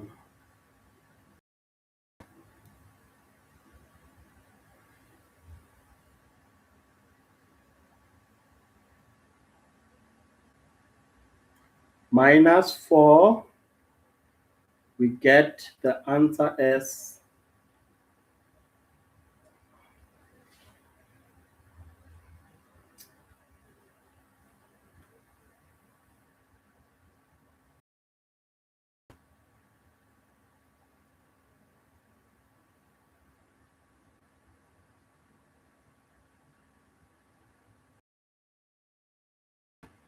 hmm,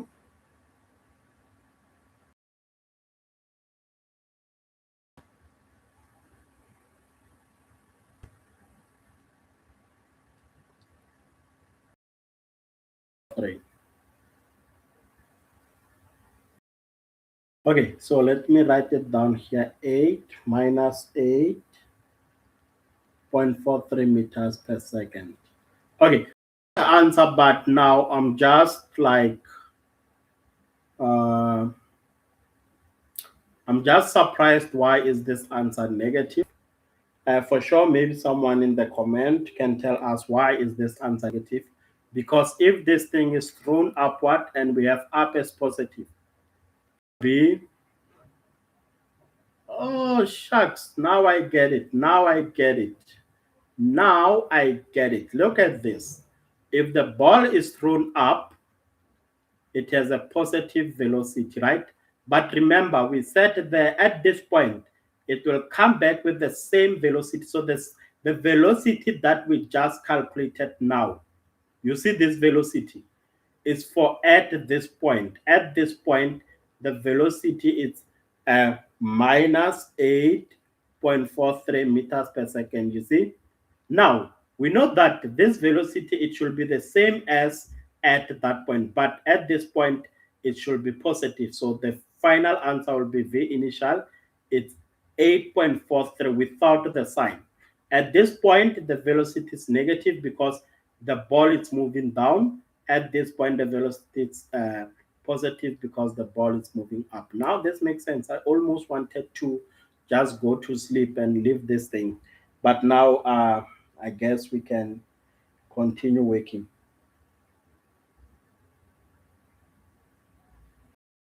Zanga, you sure you punched it correctly? Can you please punch it the way it is? Guys, let me teach you how to do this on the calculator. Let me teach you guys how to do this on the calculator. Because I'm not sure if I put my calculator there. you are able. Can you? Okay, so look at this now. Please, please, please, please. I'm gonna show you how to put it correctly on the calculator. Né? So when you get on your calculator, you're gonna say the fraction part. I need you to screenshot this, then you'll confirm this.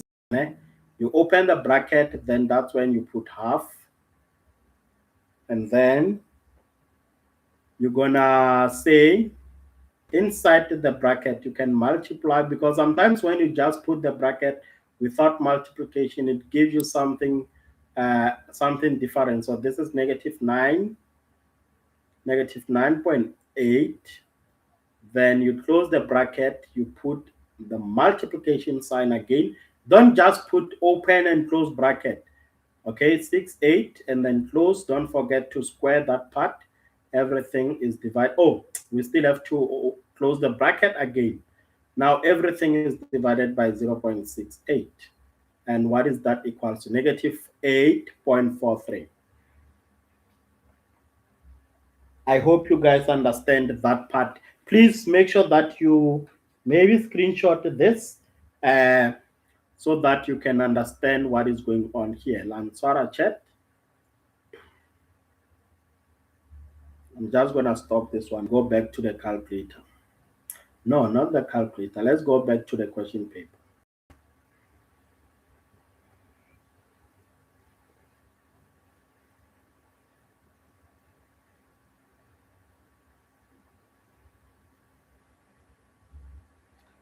Abon, otatala nana. Okay, now let's move to 3.3. They want us to calculate, on 3.3, they want us to calculate the velocity ball A as it bounces off the ground. Ball A, the moment ball A it reaches the ground, it and go back up. So this is the height of 8 meters. Then ball A is thrown downwards. When it reaches the ground, it bounces off to reach a new height. So I'm just gonna indicate it like that. So now let's indicate some of the things. Do we know the velocity here?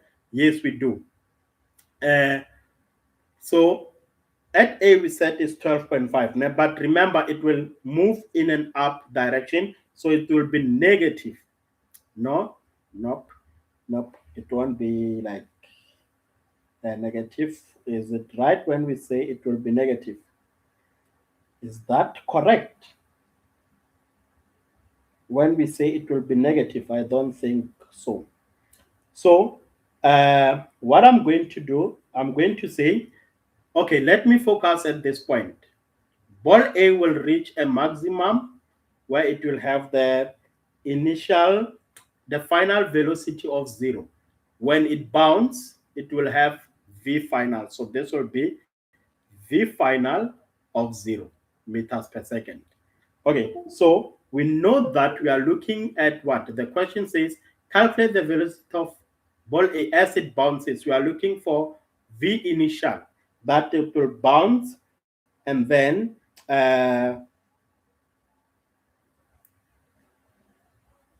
okay, they said that ball A bounce off the ground, the maximum height is 6.5. So the height here, that's 6.5 meter. That's the information that I'm going to use. I have the height, the new height.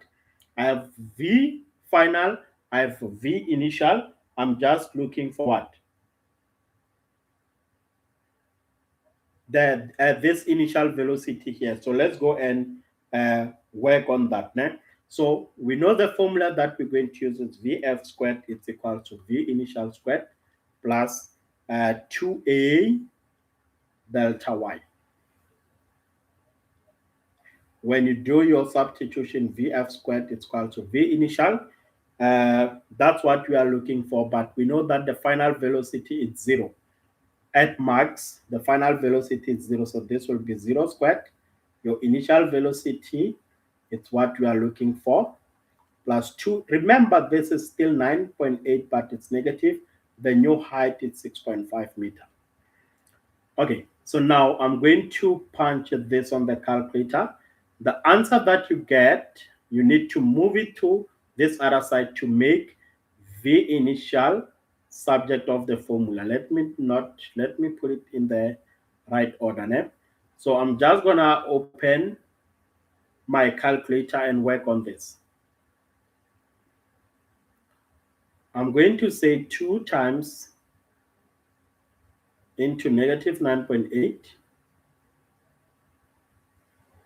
and then this is multiplied by 6.5. The answer is negative 127.4. So this will be a V initial squared minus 127.4. It's equals to 0. So you bring this side, we leave the V initial squared on the other side. This one comes to the other side to be positive 127.4. Then you square both sides to find that initial. So V initial, the square root of answer, you just have to go to your calculator, say the square root of answer, which gives us 11.29 if we round it off. But now, when it was going down before it bounced, velocity at that point, maybe the marker might be confused. Is V initial when the ball is moving, when it's bouncing, but when it comes in this direction, it's V final. Okay, so you can say that the V final of the ball A is 11.29 meters per second. So the most important thing about it is for you to understand that this is the velocity it bounce, or let's say it hit the ground with. That's why we say its final velocity if it's going down. Last question, then I'll hear from you if we are ending the lesson now at 9 or we keep moving now. Yeah, but I think it's better, then we'll discuss it. Okay, so looking at this, we covered like momentum, the still seconds. Sketch the velocity versus time graph. So see velocity versus time. Time will go. I go and draw. You see, I haven't read the question, but I just don't want to make mistakes. I'll put my time and I'll put my velocity. Then I'll go back and read the statement, because I know that time is always on the x-axis, and then your velocity will always be on the y-axis. So this is the reference point. This is 0. So guys, at 0, you see this point here, this part here, at 0, it's where this is the ground. That's your reference point, is the ground. Should we say the ground or the maximum height?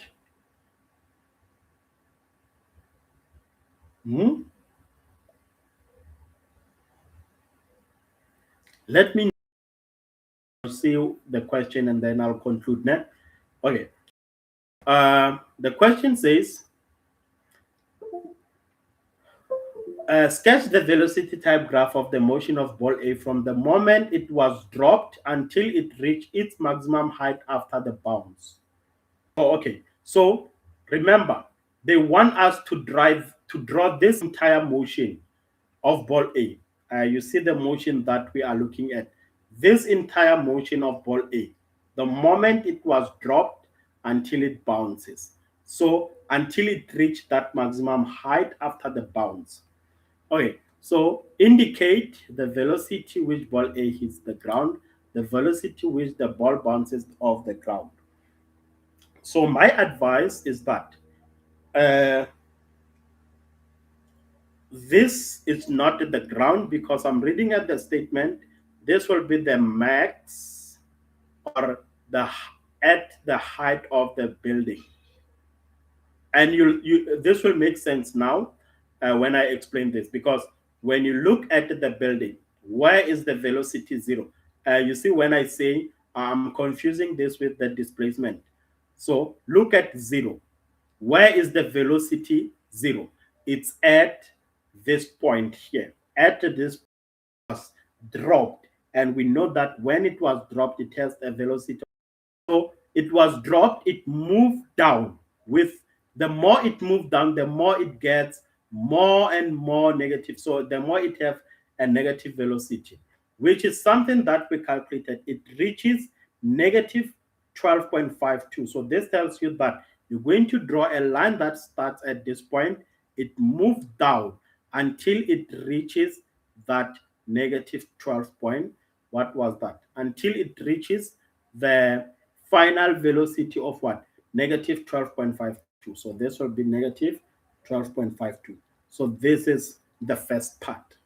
So now, when it bounces off, which is this part here, when it bounces off, it bounces with a velocity of what? 11.29. So remember, it bounces off with the velocity of 11.29. I think this is the velocity that we we we just calculated. Did we say it bounces with the velocity of 11.29? Right. So it bounces off with the velocity of 11.29 and it continue moving up. The more it goes up, the more it approaches 0. So we're going to start at positive 11.29. So this will be at this point, that's positive 11.29.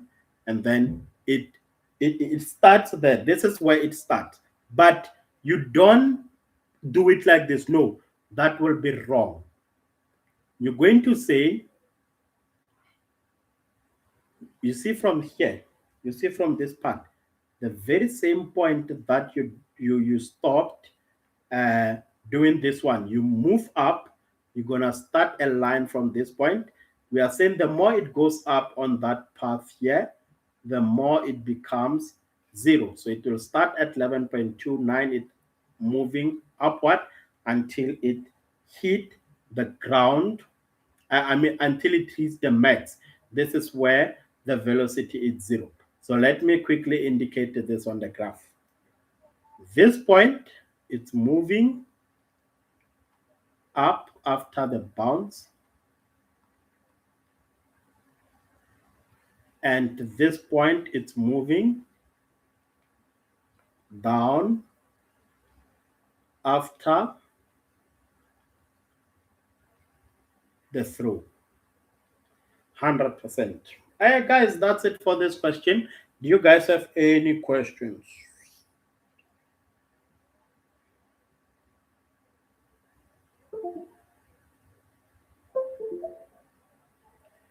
Let me hear. It's a must to round. So, what is the reason choosing the equation that don't have time? Oh, you get it now. Why we are choosing the one that does not have time, ne? Pack up, and then it's fine. I know why. Oratile, is it a must to round off? Uh, I think to be on the safe side, the final answer is a must that we round off the final answer. So it's a must that we round off because there's a instruction here. Round off. They even put it in capital letters. Round off final to two decimal places. Okay, so it's a must. It is your final answer should be rounded off to two decimal.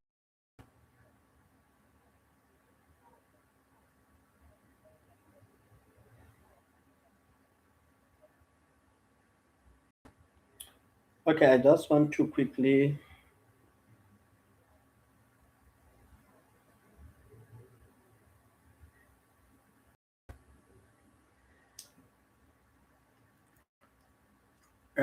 on this question paper, I want to check the momentum part.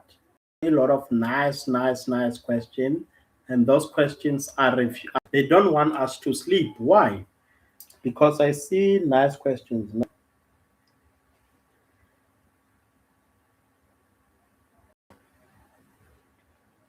I'm late, sir. Will be able to. Penelope Nokwazi. Nokwazi. Nokwazi is late, guys. Who knows the enemy? Hey.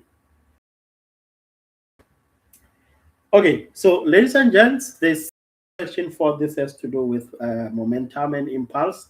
A girl on a roller skate of combined mass 52 kg. So they say that the 52 kg is the mass of this girl, and what is the mass of the girl, and is the mass of the girl and the skate. Okay, so moves horizontally at a certain constant velocity. Ladies and gents, constant velocity. So they said that she catches a brick of mass 5 kg.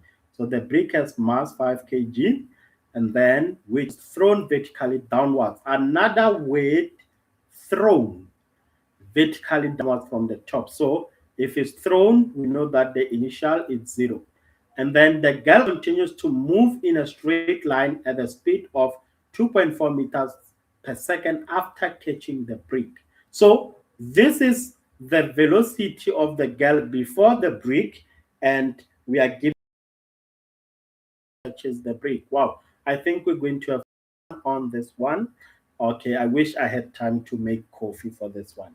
This will be easy question. Let me check. Okay, write down the horizontal speed of the brick just before the girl catches it. What is the horizontal uh, what is the horizontal velocity of the brick? How will this brick move before the girl catches the brick?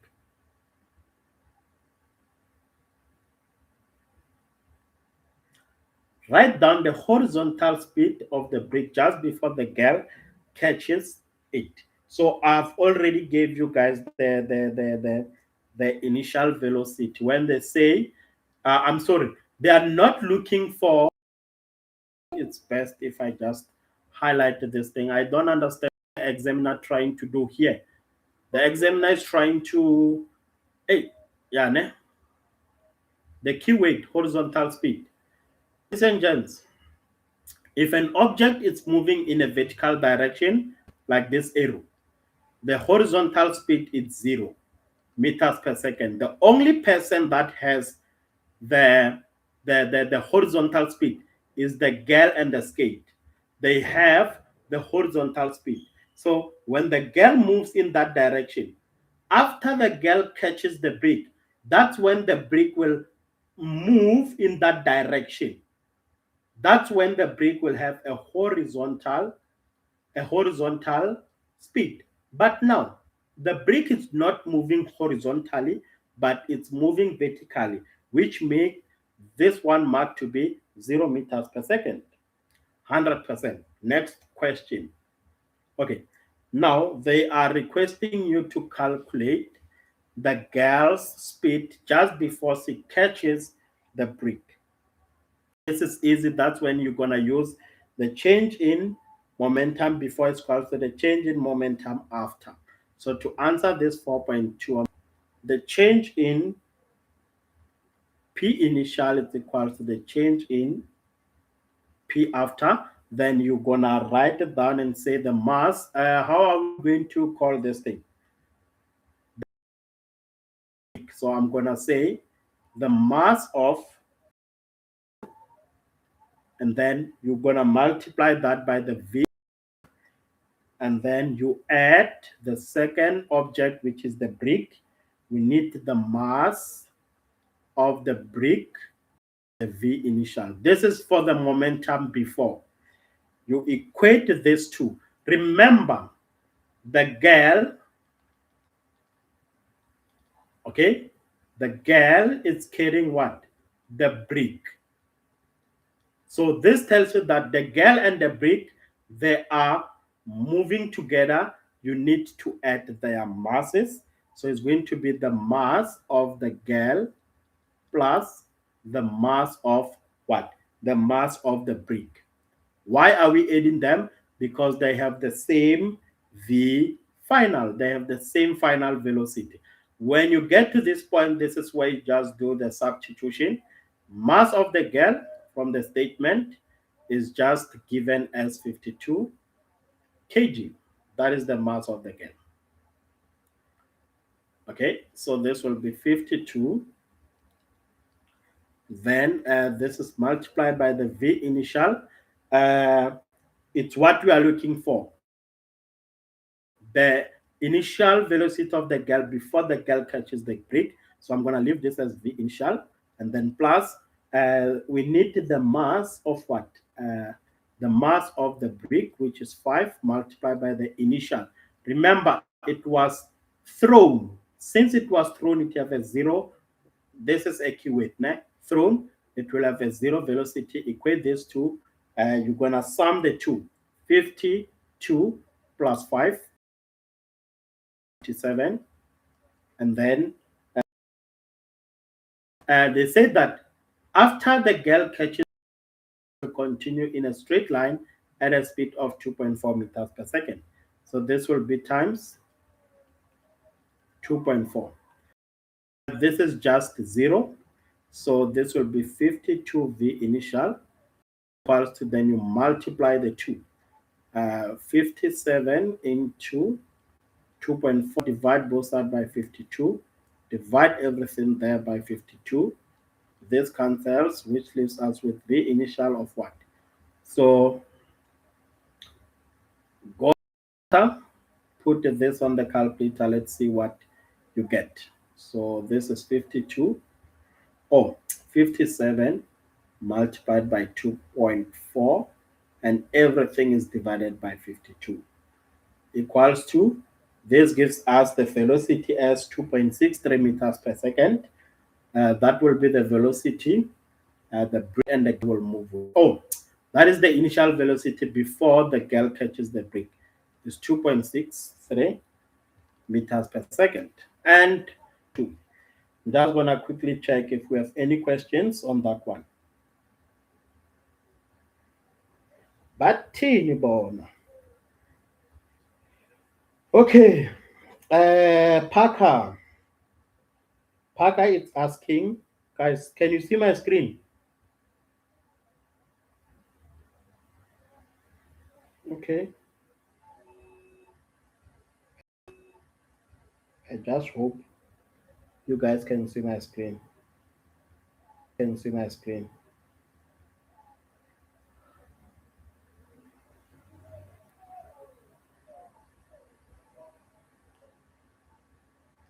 Guys, wait. All this time I was like,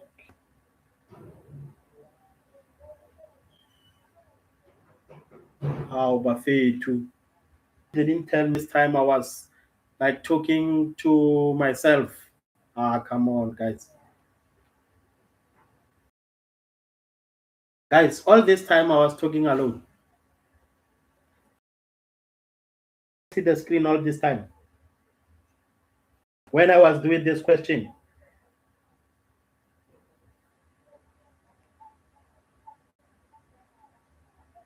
Guys, I'm trying to understand something. All this time, when I was start working on this question, so you guys did on this question. I'm just gonna, never mind. So I saw it. My video is slow. It's a network.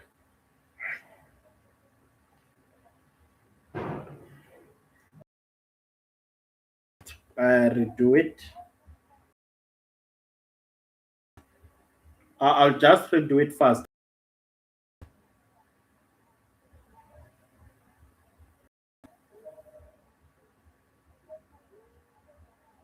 Don't worry. I'll redo the question. Make sure that you understand.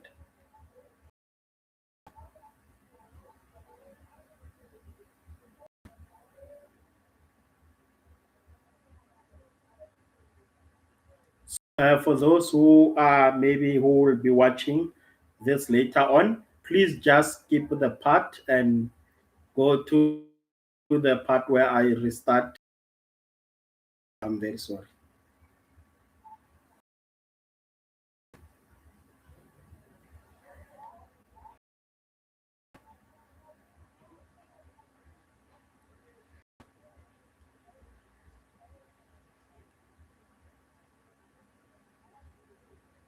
Okay, let me reread the question. So the question says that this question says that a girl on a roller coaster has a combined mass of what? Has a combined mass of uh, now the girl continues to move straight line at a speed of 2.4 after catching the break. Okay, so now the king to write down the horizontal speed of the brick just before the girl catches it. Just before the girl catches it. So the horizontal speed, when I say horizontal speed, and the object is moving what? The object is moving in a vertical direction. It tells you that it does not have a horizontal speed. So the horizontal speed, the velocity is 0 meters per second. Why? Because the brick is moving down. So before the girl catches the brick, it has a horizontal speed of 0 because it's moving down. The girl, yeah, I like your neck. And then it will move direction. It will have a horizontal. It will have a horizontal speed after the girl catches it and move in that direction. I hope that makes sense. Right. So now the was asking to calculate the girl's speed just before she catches the brick. And we said this is momentum, right? So it's going to be the change in momentum before it's equal to the term after. Okay? These two guys, they are moving together, the brick and the girl. So you're going to add their masses. Why are we adding their masses? Because they have the same final velocity.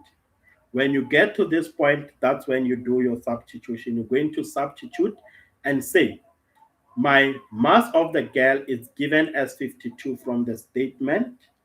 Uh, you're going to take the 52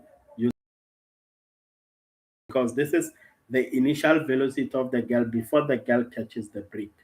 Then you add the mass of which was given as what? 5 kg. 5 kg. And then this will be 5. Remember, this is V initial of the brick. We said the initial of the brick is 0. So this will be 5. Then you add the 2. 52 plus 5, that's 57. Multiply by the velocity. So they move with the velocity of 2.4 meter after the girl, 2.4 meter after the girl catches that brick. They move with a velocity of 2.4. So we're going to take this 5.7 multiplied by 2.4. So the initial velocity of the girl, so meaning multiply by V initial, this is just 0. The 2, when you multiply the 2, screen it's off or what?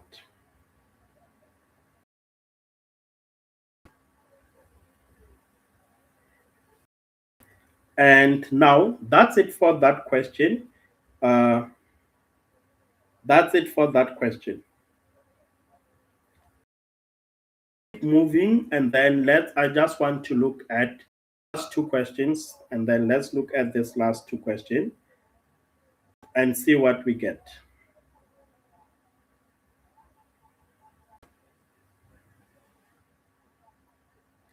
Okay, so on this one, we are required to, they said that the question says the girl brick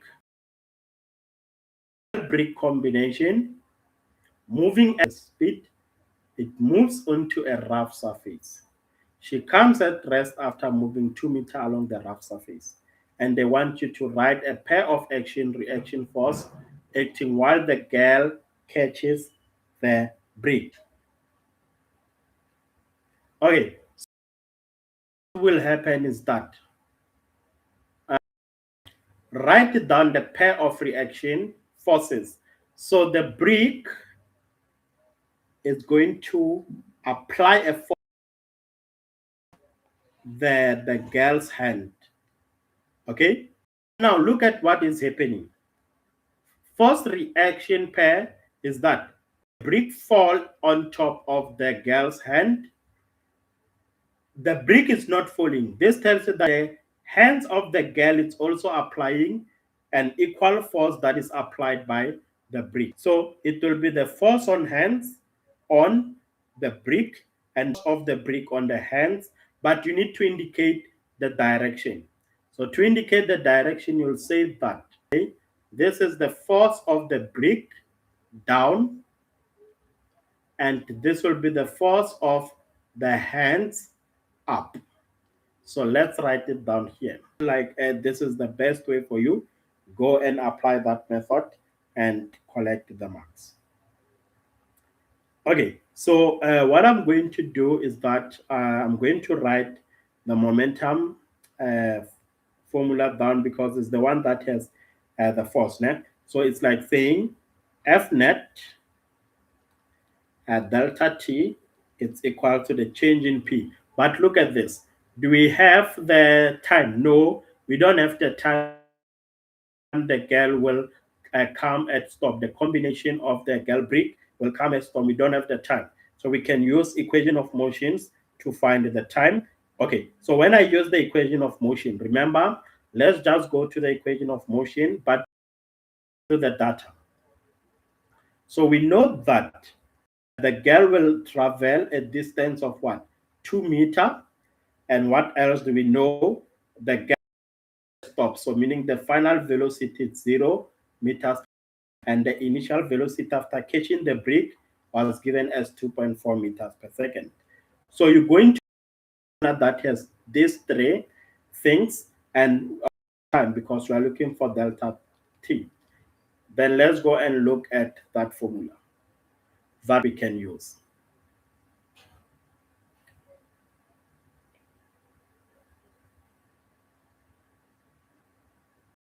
The network issues.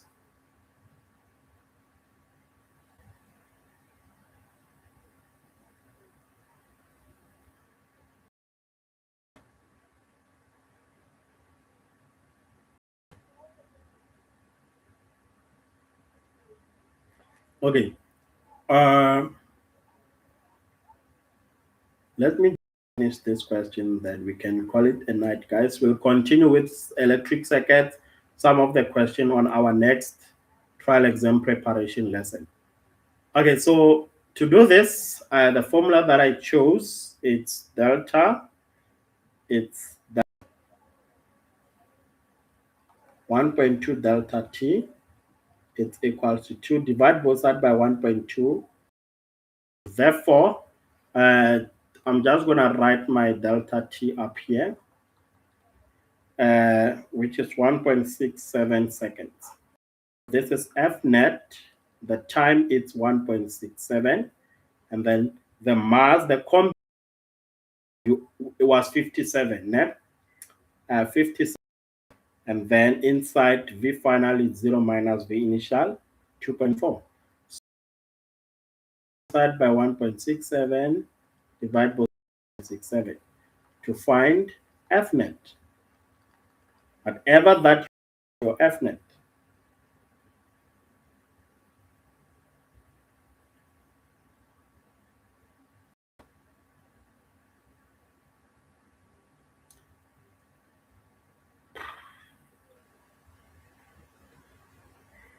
Okay, and this gives us negative 81 point newtons. But as the direction next positive, meaning the F net is going in an opposite direction, you leave your answer as 81.92 newtons. You can just leave it like that. Marks. Ladies and gents, I just want to hear comments and then we can call it a night. Do you guys have any question based on what we worked on?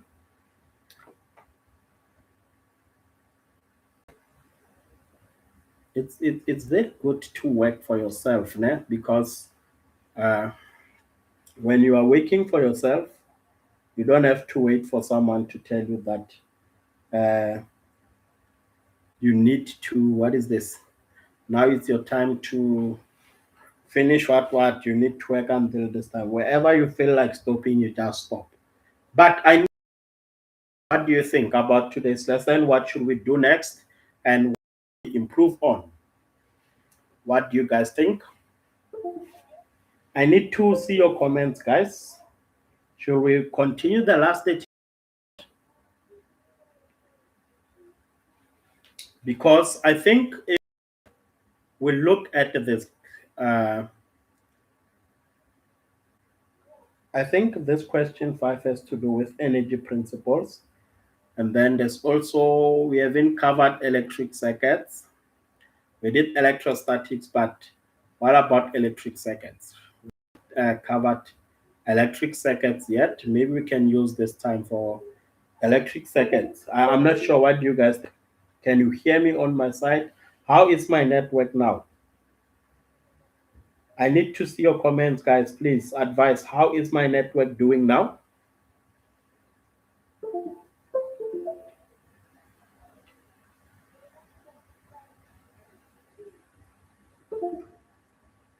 Ladies and gents, how is my network doing?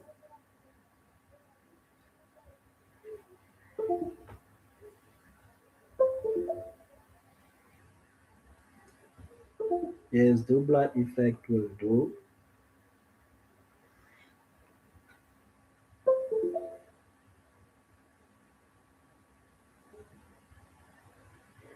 Okay, or send me the topics that we need to cover next. Please make it fast, guys. Send me those topics fast, fast, fast, fast.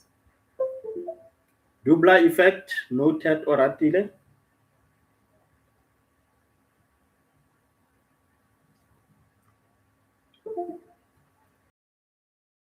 Communication is key, bafethu, ne? Communication is key.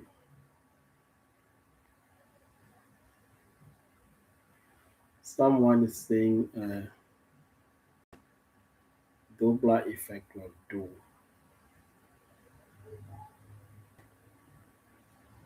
Okay, I guess you guys are circuits. Electrodynamics, one of my favorite. Oh,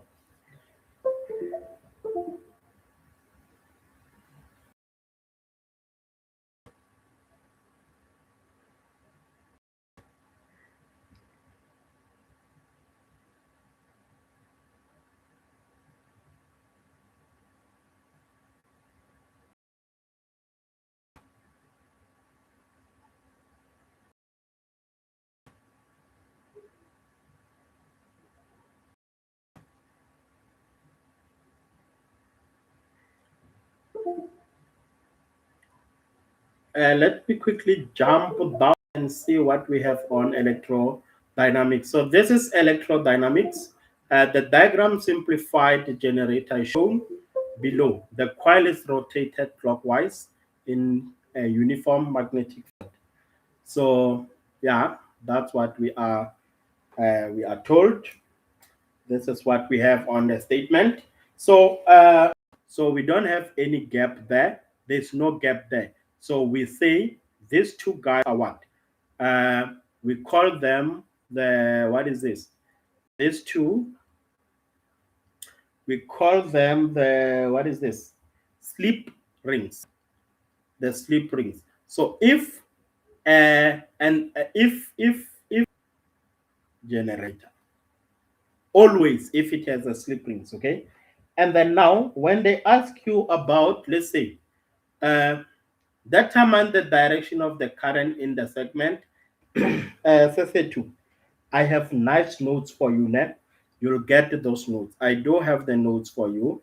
You'll definitely get those notes. I promise. You'll definitely get those notes now. Right. I just want to quickly finish this electrodynamics. What I'm trying to say is that this part here between X and Y, that part there between X and Y, it will move up because this is how this thing is rotating, so that this part here, it moves down. So this will be your thumb. That's where your thumb will point. It will point upward. So if your thumb is pointing upward, uh, guys, I'm not sure how to do this now.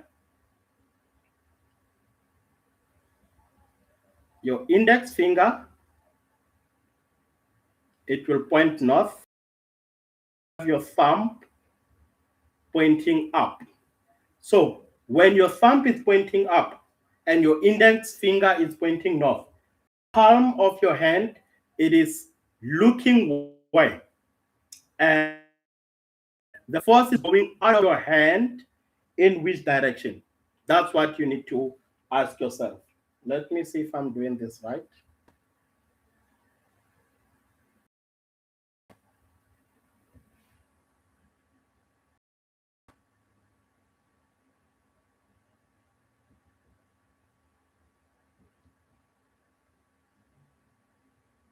You see, this drawing looks even bad.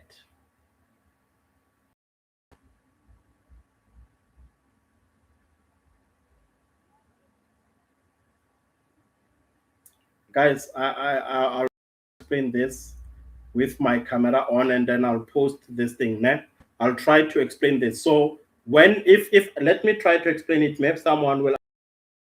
So when my thumb is pointing upward, my will pointing towards north, right? So now what you're going to do, the index finger is just tell you the direction of the magnetic field. And then when you look at the, let me show you, you'll have something like this. There's that finger there that it will point in that direction. I'm very sorry, guys. If you don't get this, I'll do a video now. So you can see that this one is the one of the direction of. So this is your x, this is your y, this is x.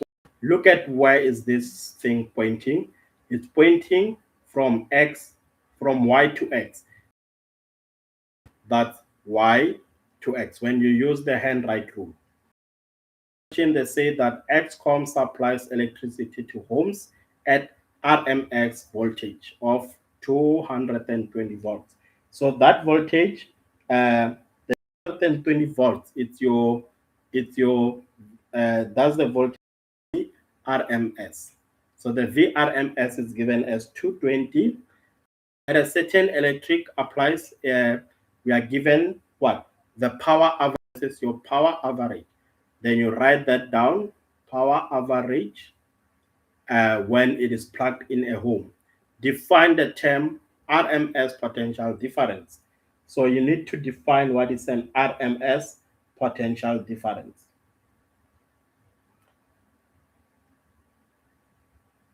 You see, when you are tired, you should just stop. The moment you continue going, so we are more shade. Okay, so when they look, you'll find the definition, guys. Please, let's just do these two questions. Then I'm gonna leave you guys, or maybe let me just do this question here, and we'll leave the 9.2.3 for later. I'll post the video on this 9.2.3. Let's calculate the resistance of the appliance. You'll go and look for the formula that has V, the formula that has P, and also R. VPR, you'll go to your formula sheet, VPR, VPR, VPR. This is the formula, VPR. This one won't work because of then your VRMS. This is your RMS. So it was 20, divide that by R, then you can cross multiply and 120, 1200 times R, it's equal to 220, divide both sides by 1200, 1200. Therefore, whatever that you, when you punch this, but if I look at the formula, it's V squared. So this bracket squared. This 220 should be two cancels. Therefore, you punch it and see what you get. 220 squared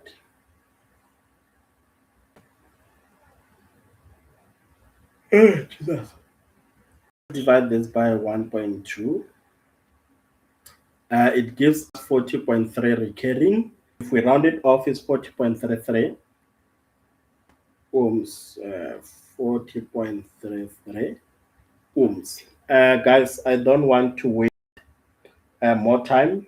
I think now it's about time we leave it like this. We'll continue on the trial exam preparation, but so far.